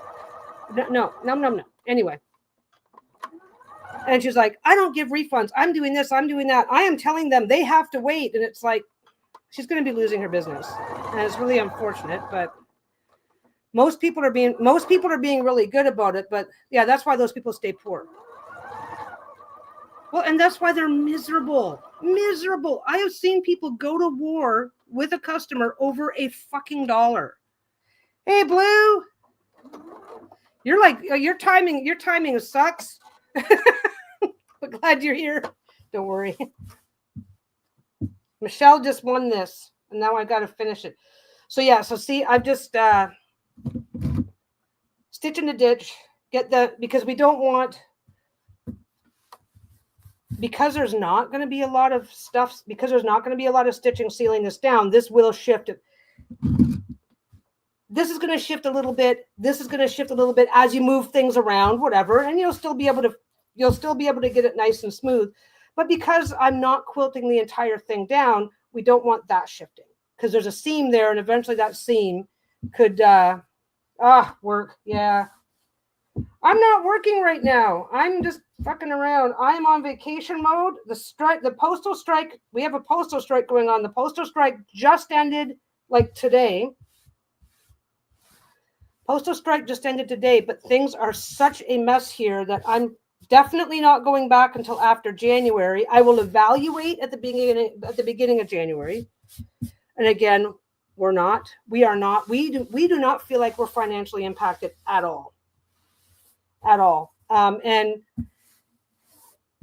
if anything comes up, the Kickstarter just finished, and that was successful. So it's like, oh, we've actually got a little extra money because of the Kickstarter. So this would probably be going faster if I wasn't talking so much. But so now you just make sure everything's smooth, everything's whatever. I'm going to have to change my thread, but that's too close to the edge, but that's okay. I can fix that in a minute. But yeah, I'm going to evaluate. I'm going to evaluate I'll evaluate at the beginning of January, see where we're going to go. But right now, right this minute, it looks like it's going to be end of January, if we're lucky, before they start catching up. And there's going to be a huge, Etsy's going to be a mess for a while. Etsy itself is going to be a mess for a while. I'm not sure how that's going to look because, like I said, so many people are like, I need to do this. The brighter, yeah, I'm doing it in this blue. This is the brighter one. Did I get it? Was there a different one that you spotted? This is the one that I was showing. So this is going to be the edging. Once it's on, this is going to be the edging all the way around. It's going to be like that. Yeah, no. This is the blue. This is the one I was showing. This is the one I was showing. The camera is kind of, but no, this is the blue. This is the blue I showed. I've got nothing else in my background, so I don't think there was anything else that you would have seen. But no, everybody's trying so hard to cut. Everybody's trying so hard to figure out a way to keep selling anyway. And like I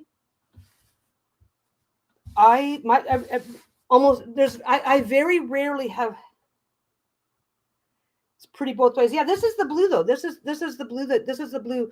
This webcam, sometimes it's brighter, sometimes it's not brighter. So maybe when you were initially seeing it, I know at a couple of points the camera made it look like it was a vibrant, super bright blue. So, but no, I am putting the blue on though.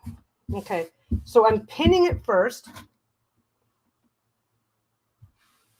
I'm just using quilting pins because that's just easier for me, because I'm going to pin it. What I do, and again, I talk about this on the regular, how I get going fast, right? So instead of cutting exactly 1 extra inch and then lining it up, I cut like 2 extra inches and then cut it to the right size. Oh, that's okay. That's okay. I said I did the draw so that people could pick. So yeah, of course, speak up. Anyway, so many people are trying to find a way to stay in business no matter what, and they literally think Etsy owes it to them. Well, it's not my fault that this is what's going on, so Etsy has to support me. And it's like, dude, Etsy has fucking rules that are in writing that says that you are not, just because there's a postal strike does not mean you are suddenly allowed to bait and switch your customers saying, I will have your shit in the mail in 3 days. And then as soon as they make the order, you say, oh, by the way, because of the Canada Post strike, I'm not putting it in the mail for a month. It's a little known fact, as much as it's like, oh, but Etsy should support the people when they're doing that. It's a little known fact, and I'm not sure how to explain it properly, but when anything that I put in what I say my customer service is going to be, so I say that I'm going to send a package within 7 to 10 days, right? That's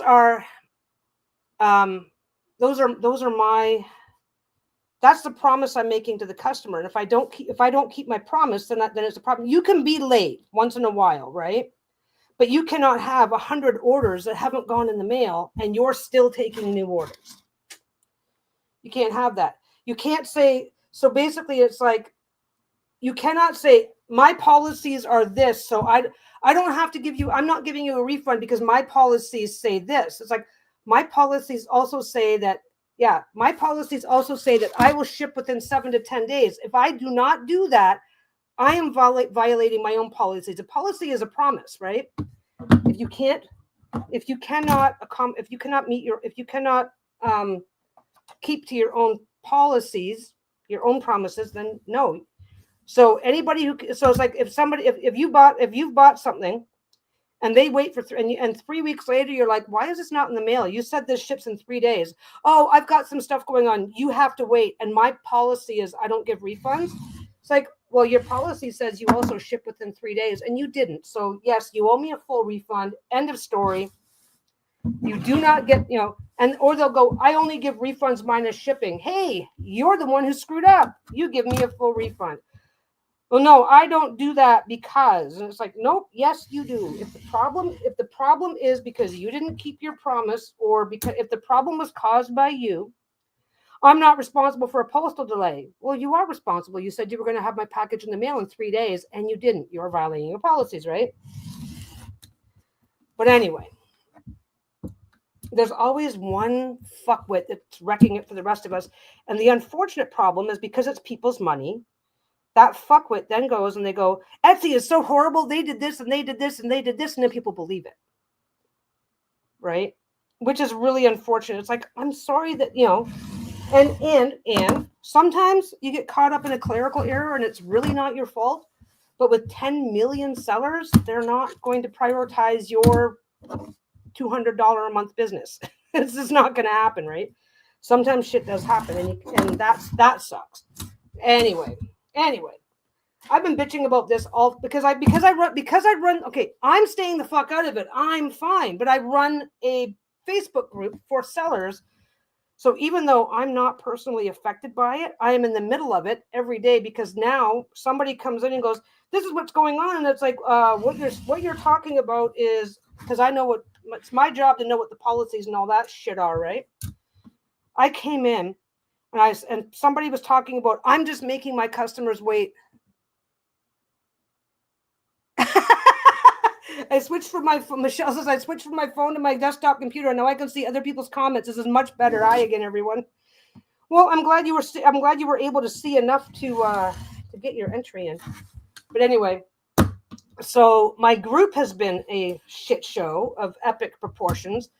I had somebody coming in going, why are you trying to scare people and tell them they're going to lose their shop if they refuse to ship things? It's like, are you fucking kidding me? You can go home now. The group is usually pretty even keeled and runs itself. Scammer shows up, I get rid of them. So basically I put the pins in to hold everything in place because I need to be able to manhandle this, right? I put the pins in to hold everything in place.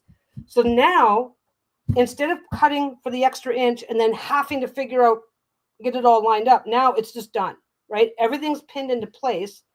I can do this one of two ways.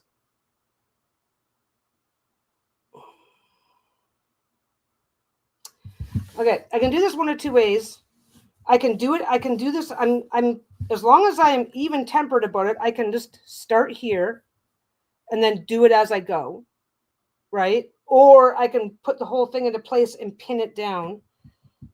And I think I've got a walking foot on. The walking foot, I'll tell you right now, if you ever sew, don't just run out and buy a walking foot as your very first step.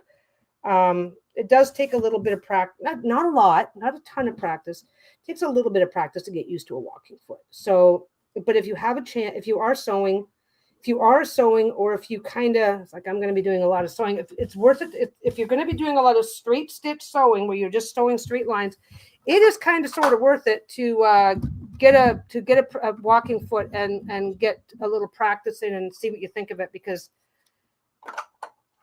a walking foot can make a lot of things a lot easier. Anyway, so yeah, so the Etsy shop has been like, not the Etsy shop. The Etsy shop is fine. That's fine. Lisa's shop is Lisa's fulfillment center is in the US. So unless you are in Canada, you are not affected. Her shop's not affected at all. And we're just anybody in Canada, we're just sending it. I think she's doing FedEx. We're just covering. There's not that many people comparatively in Canada, so for anybody in Canada, we're just using FedEx and sending it up that way, and just eating the difference in the cost of shipping and not worrying too much. So, because the Etsy shop, Lisa's Etsy shop is for the tarot deck. So people are still interested in the deck because they didn't get a chance to get it on the Kickstarter, but it's not super crazy. So it's been nice. It's been a nice little mellow thing happening. No fuss, no muss.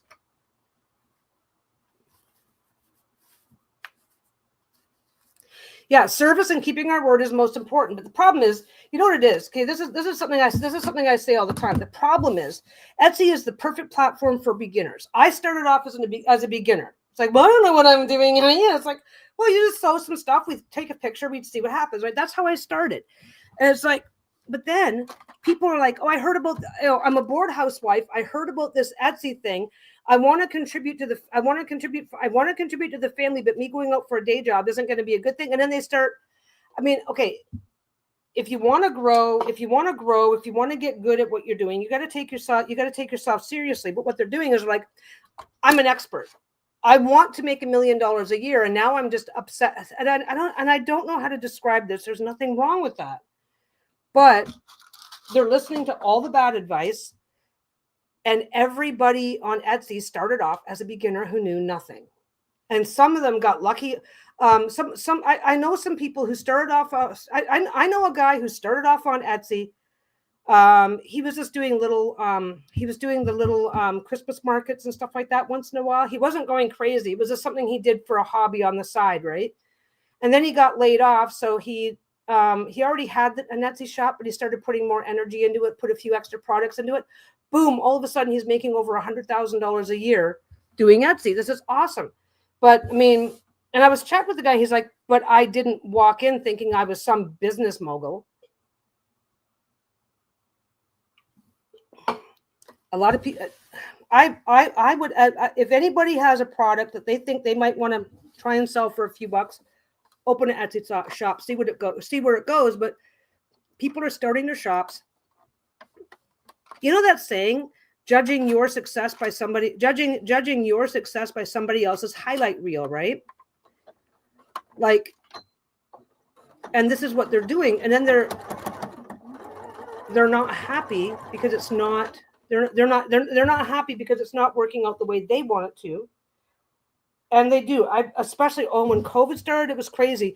I need to pay my rent, so I thought I'd start an Etsy shop. I'm sure it's going to be, and people were talking like this. I'm not making this shit up.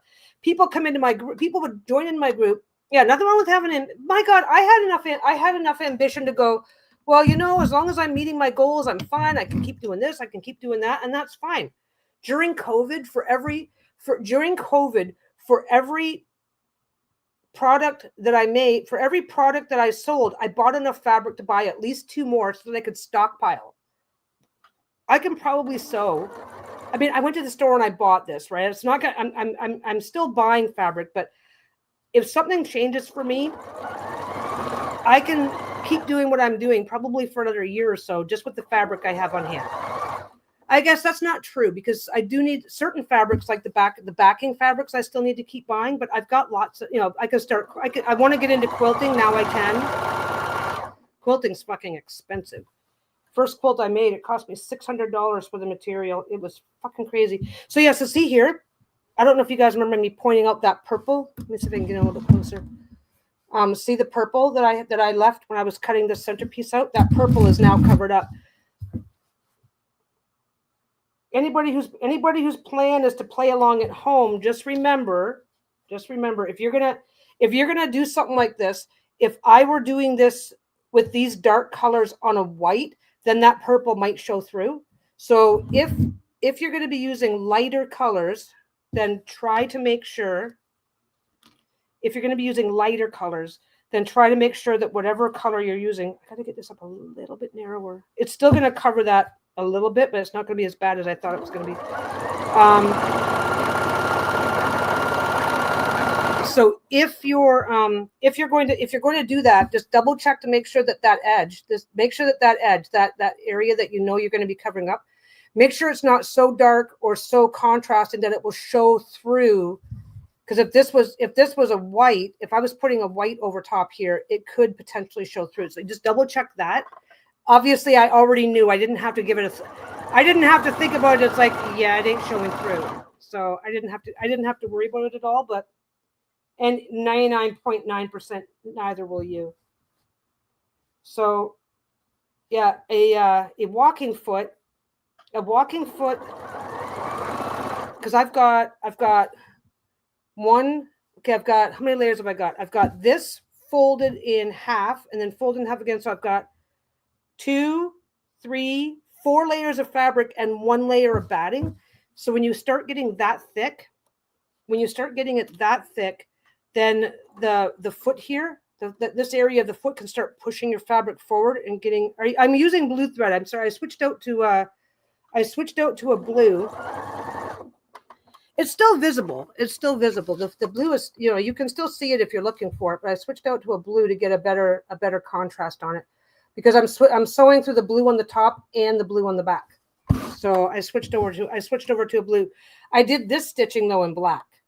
I did that in black, and I did it onto only the. I did the black, but I did it only onto the flannelette, and then I'm doing all of this.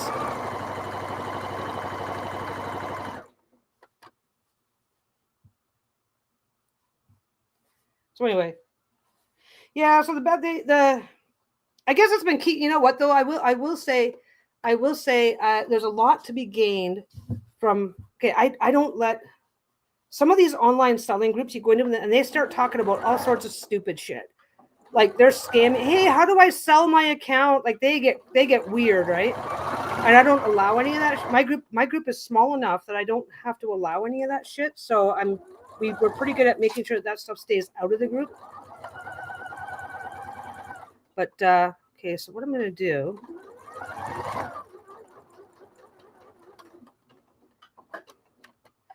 Okay, so what I usually do if I have something that's a little bit more square, then I would just fold this and keep going. But this is narrow and it's at the end. That's narrow and at the end. So what I'm going to do is I'm going to completely flip it.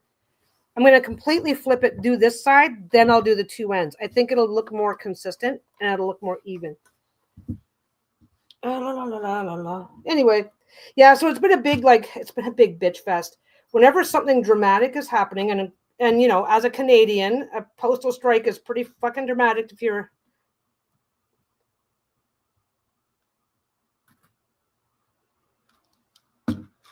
Now that's true too. Michelle says, going back to something you said earlier, I'd be more inclined to buy something from someone if I knew they were using scraps in what I'm buying. It shows respect for limited resources. I never really gave that much thought. That's definitely something that I do. That's why I'm always offering to give away fabric. It's like if I can't use it, or like sometimes I'll rehome larger pieces, even though I can use them. It's like I'm just not going to get to them. I've got too much. I'm overwhelmed. But yeah, that's a good point. That is a really good point. Yeah, I'm actually thinking of a couple of projects. I found out about this type of, I don't know if it's a type of quilting. I don't know what to call it. I found out that in southern US states, not all of them, but in some of them, there is a quilting style where they don't use batting, or they use a layer of old fabric as batting, because as a southern state, they're much hotter and they don't need the warmth the same way that anybody everywhere else does. And it's like, well, wait a second. If I start, I've got a couple of bolts of fabric of stuff that I just don't use very often, don't use anymore, whatever. A couple of things I got were just very unpopular. It's like, well, if I use those as a liner, that would be like really cool. But no, I just remind people that it's like, don't I would never like if I found a piece of fabric that's been gotten wet and it's got some mold on it, I'm not asking, you know what I mean? But yeah, I'm planning on doing some 2-pocket bags. I'll just use that piece for 2 pockets. I use a 14-inch piece for my 2-pocket bags. That was a 15-inch piece. A college kid doesn't typically make a wish list. This year she put a sewing machine onto the list along with boots for barn work and a surgical kit. Nice. Well, sewing machines, depending on what she wants, can be super cheap or super expensive. You really get to pick your poison when you're doing that. You can get a machine. You can get a brand new. You know what? I shouldn't say that. My first machine was the very first machine that I was using when I opened the shop 7 years ago. I figured that it did the math on that. I've been doing this for 7 years now. Was a $75. It was $75 on sale when I got it at Walmart. Or no, did I get it at Walmart? I think I think my first machine. Yeah, you could ask her. But apparently, yeah, like, so doing something like this, doing something like the quilt that I'm working on, they would just do the top and the bottom. They still quilt it all together and stuff, and I don't know if it's I don't know if it's considered regular quilting or not. But in the summertime, I'm so used to having a blanket. I'm so used to having a blanket of some kind that even when it's hot out, I'm still trying to get a blanket on me. And it's like, well, that might be a really cool thing to have summer blankets. Never tried a summer blanket because we live in Canada. We don't do summer blankets here. We do, it's 40 below. Give me a blanket. Actually, I shouldn't say that. Vancouver is very temperate and very nice. Vancouver's a very nice area to be. Okay. But yeah, so a lot of bitching about I've been bitching more. Like I said, I can afford it. I mean, I think I've said that 400 times now. I have been bitching more about people's. Yeah, it's like because even this the using a layer of flannelette is nice and warm and whatnot, and I do use flannelette for summer blankets and stuff. But it's like, well, I wonder if we can go one step lighter. That would be interesting. I don't know if it would feel like sheets or not. But yeah, most of my bitching is watching people, because it gets really frustrating me because I see somebody who's like okay, I started to mention that woman who said, I pay enough in fees that I could, if I didn't have to pay Etsy, if I could sell without paying Etsy fees, I could buy myself a brand new car every year, right? I look her up. She's fucking lying, for starters. It's like she's maybe had 50 sales in the whole year. It's like, okay, no, you're lying, right? But this is what she's telling people, so that when she gives them all of her, oh, okay, see you later, Trish. So then when she gives them all of her sage advice on what Etsy has to do to make her feel better, and then it's all wrong, right? And that's where I get up on my high fucking horse. I really do. I get up on my high. It's like, if you're giving advice that would get me shut down if I got caught following it, then I've got a problem with you, right? The unfortunate problem is that people like that, I don't know why they do it. I do not know why they lie about their experience, they lie about their success, and then their advice is garbage that's gonna do more to get you shut down. That pisses me off. That's where I get on my high horse. But yeah, so she's going on about this, and she's going, I'm taking orders and I'm doing this and I'm doing that, and my customers are just gonna have to wait because I'm compliant with my policy. I'm compliant.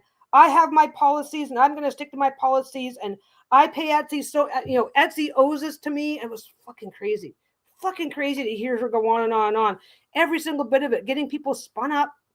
It's like, yeah, Etsy can't do this to us. They have to support us. It's like they're only, and this is the catch 22. This is what people don't understand. You don't have to like it, but Etsy doesn't want to be in court with the Federal Trade Commission. They don't want to be dragged into court for unfair trading practices. They don't want to be, they are not going to let them, they're not going to let you get away with something that violates the law, because they are the ones that are going to get dragged into court over it if they let it happen.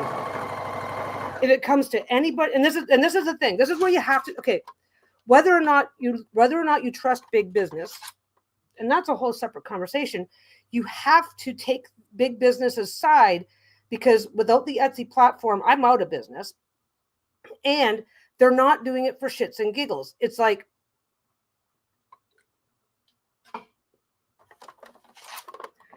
I don't have to like it, but if Etsy were to end up in court, if Etsy were to start defending people like that, like this chick, oh yeah, we have our sellers' backs, we're going to do this, we're going to do that. Well, for starters, you as a buyer would never trust the platform again, because, oh, well, you're going to let your buyers do whatever you want. Yeah, Etsy's such a platform. It's like, if you don't like the platform, you can go somewhere else. And again, The idea of trusting or not trusting big business is a separate conversation because Etsy is regulated by the Federal Trade Commission. So it's like, we don't know. We do not know what would Etsy do if the Federal Trade Commission wasn't willing to take them to court. Well, we have no fucking idea, right? But we do know that when Etsy gets taken to court, Etsy's been taken to court over FTC bullshit in the past and had to spend billions in fines. If Etsy were to have that going on, somebody else is like, and Etsy doesn't have. I wish Etsy had more. I wish Etsy had more live customer service available. But the reality is, for them to do that, I'd be spending hundreds of dollars a month. Etsy is just a platform. I just explained that to someone who wants to open a shop there. I told her to start with Etsy, but in the meantime, create a website. Etsy helps the shop get seen. You know what? It depends. Basically, Etsy gets you. There's several ways to leverage Etsy. You have to be honest with yourself. You really do. You have to have a conversation with yourself. Just how hard am I willing to work at self-promoting?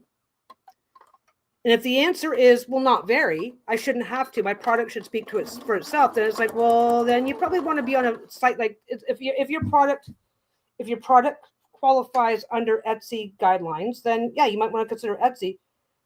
But yeah, start with Etsy. Start with Etsy. Get your practice. Get your this. Get your that. Keep your expectations realistic.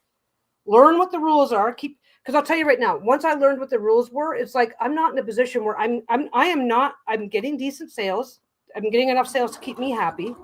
Websites cost time and money to set up, time and money to maintain. And random people don't find, a random person that I've never met before might find me on Etsy. They're not going to find you on the World Wide Web the same way. Yeah, I learned that when I tried to start a service business, editing. I learned that I'm great at editing, but I suck at self-promotion. And here's the thing. And it's sucky to be in your position. It is. I mean, I have every sympathy for that. But the reality is you have to be aware. And the problem that we see with Etsy is people go, it's easy. I saw a video on YouTube. It must be easy. And it's like, sure it is. You can have 5 shops selling the exact same thing, and for some reason, one will do better than another, and there's no rhyme or reason to why. So you have to have that. You have to be self-awareness is not something that people focus on what they want, which they should. You should always focus on what you want. Focus on what you want and how you're going to get it and what matters to you. But a lot of times, the whole fake it till you make it mentality gets in the way. And it's like, well, if I just do this, then I'll be making enough money to pay my bills and do this and do this and do this. And it's like, that's not how it works. That's not always how it works. I got lucky. I'd say about when I first started out, I started my shop 6 months before Lisa started her thing. There we go. Let me back up a little bit. There. So that is what you get. Blue on the back. I'm going to do it right now. Flannel creates quite a bit of lint, especially when it's fresh and new, right? Flannel is kind of linty when you get started. So whenever I do a quilted thing, I usually run over it either right away. I'm going to go put this in the back room right away. As long as it's living here, I don't necessarily do anything with it, but get that lint off.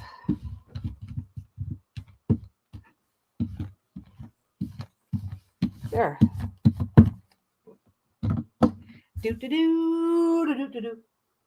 There we go. That is all yours, Michelle, and it will be on its way to you as soon as we can get some shipping done. What else do I have going on? What else is over here? Where'd the rest of that scrap go? Where'd the rest of that piece go? Oh no, I used most of it. That's why. Let's see.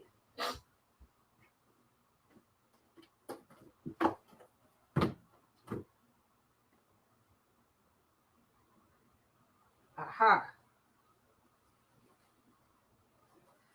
And there's the end cut. There's the cutoff piece of the other piece that I did. You know what I'm going to do with this? I can do a couple of things with this. What I can do is I can do this. I can fold it over on itself. You know what I'm going to do is I have, let me check.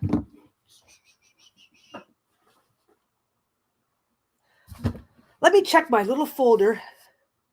Do I have the mushrooms in any other? No, they're all blue. I have. This is what I started on. This is everything I've got with mushroom. Well, this is what I've got with mushrooms on it. So I've got that. I've got that the nice square guy in the center. That's one piece. Then I've got the big stuff with the houses, and then I've got this one here. And again, it's still the same. It's still the same mushroom, just different sizes.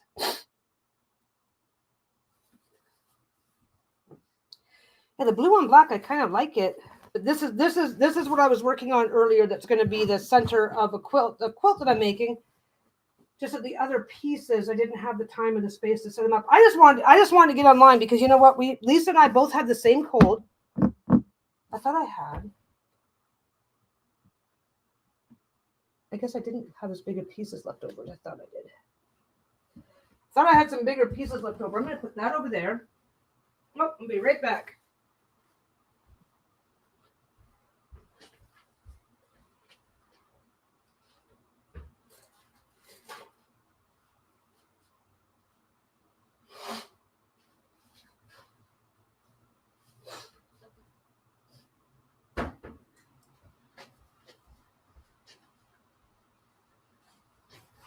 Okay. I thought I had, I'm not going to review the video, but I thought when I was doing the cutting that I had a little bit left over. So all I got to do, I bought this one last night. I had plenty of this one. You see, then we've got that one. We got that one there with the moons on it. Got that one there with moons on it. Oh, my cold lasted. The cold itself lasted for a couple of days, and then I've got that one. I haven't used that for anything yet, and I'm not regretting it, but I'm kind of regretting how much of it that I got. So I'll figure that one out. But like, okay, so we've got that. So this is what I do. And again, this is why I say never apologize, right? Like this fabric is $20 a yard. I'm not going to play some game where it's like I talk myself into throwing away a half yard of fabric. So I'm just gonna. This is a standard size. So I have, obviously I can do standard size pocket pouches. I could also, if I really want to, I'm thinking about possibly doing a little small batch of the micros, of the really teeny tiny ones. I could probably wiggle in a micro or two. This is what I do. This is how I live my life some days. This is what I do when I'm working my way through scrap. It's like, okay, so right now, these two are not big enough because they're too big, right? But I can take that one. I mean, don't forget, I still had to do I don't have any qualms because I still have to take the time to do the work. I still have to invest in the there you go. I still have to invest in the interfacing and the back and whatever I'm going to do for my backing fabric and the elastic. So even when, okay, that's the other side. Okay, so basically I can do, if I really want to get creative, there. So I could take this leftover piece and do one standard, one small, one mini, and two micro if I really want to do that. That piece, I could also do two of those. Anyway.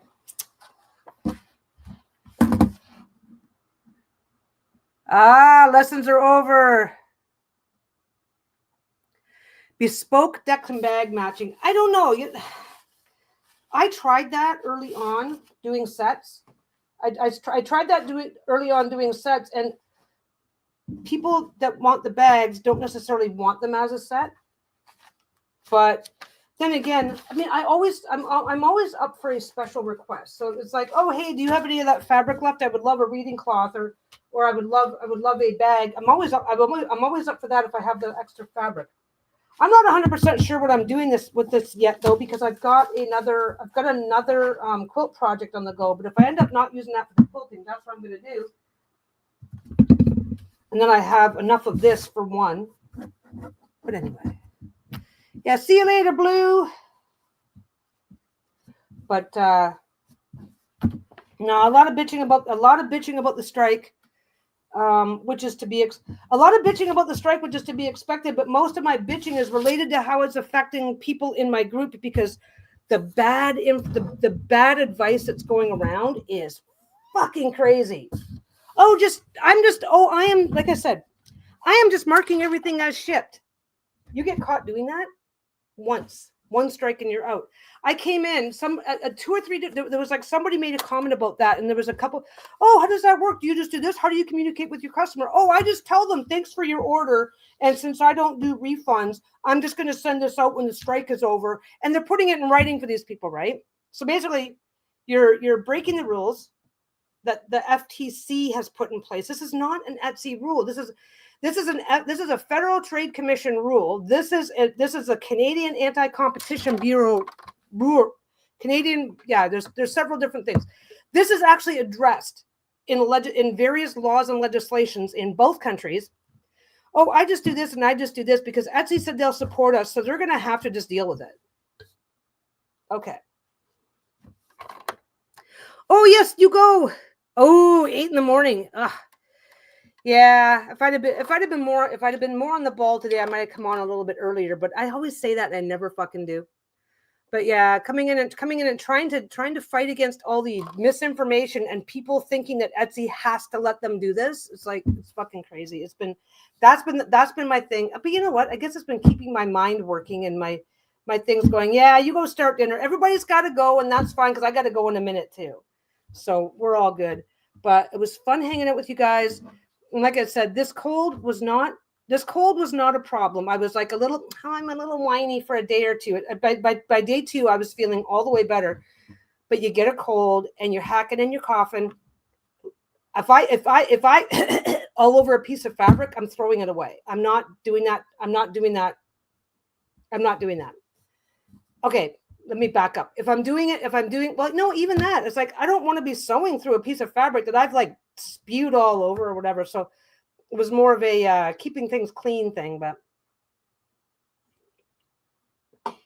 anyway, no, I'm feeling fine. I've been fine the whole time, but you can't hack and cough your way through a couple of hours of hanging out online when the things that you're coughing on, you could end up wrecking. So that was fine. But yeah, get it out of my system. Get my frustration out of my system where all the shipping stuff is concerned. Because like I said, the strike didn't affect me personally, but it did affect a lot of people that were in my group. And that's been a shit show for the last month. So hopefully that'll settle down soon. But in the meantime, I'm going to get going because I do want to continue. I got that done and I'm good to go there, but I do want to get back over there and start on the next section for the quilt that I'm doing. And maybe if I get a chance to come back later on this week, I'll show you guys my progress on that. If I'm lucky, the plan is that quilt is the mushroom quilt is going to be quilt as you go, which means that I'm way faster at those because I do more of them. So if I'm lucky, I'll have the quilt as you go done in the next couple of days, and then I can also get that one over there is going to be a regular quilt top that I then have to do differently, and it's slower and stuff. So maybe if I'm lucky, I'll get both of them done by the end of the week. That was the quilt. That one over there. That one over there was the quilt I was talking about a month ago, before all the coughing started. But happy holidays to everyone. Lisa's going to be doing a lot. We're going to be doing a live on, I'm not sure what we're doing, actually. I think we're going live this weekend. I don't know now. I'm going to have to figure it out. But anyway, I'm going to get going, guys. I will see you later. Oh, you're back just in time to say bye. Yeah, you're supposed to be in bed, Artie. Go to bed. Okay, everybody, send Artie to bed. It's late. Marion has to go to bed too. Okay, guys, I'm going to get going. I will see you on the next one, and you guys have a good day. Bye.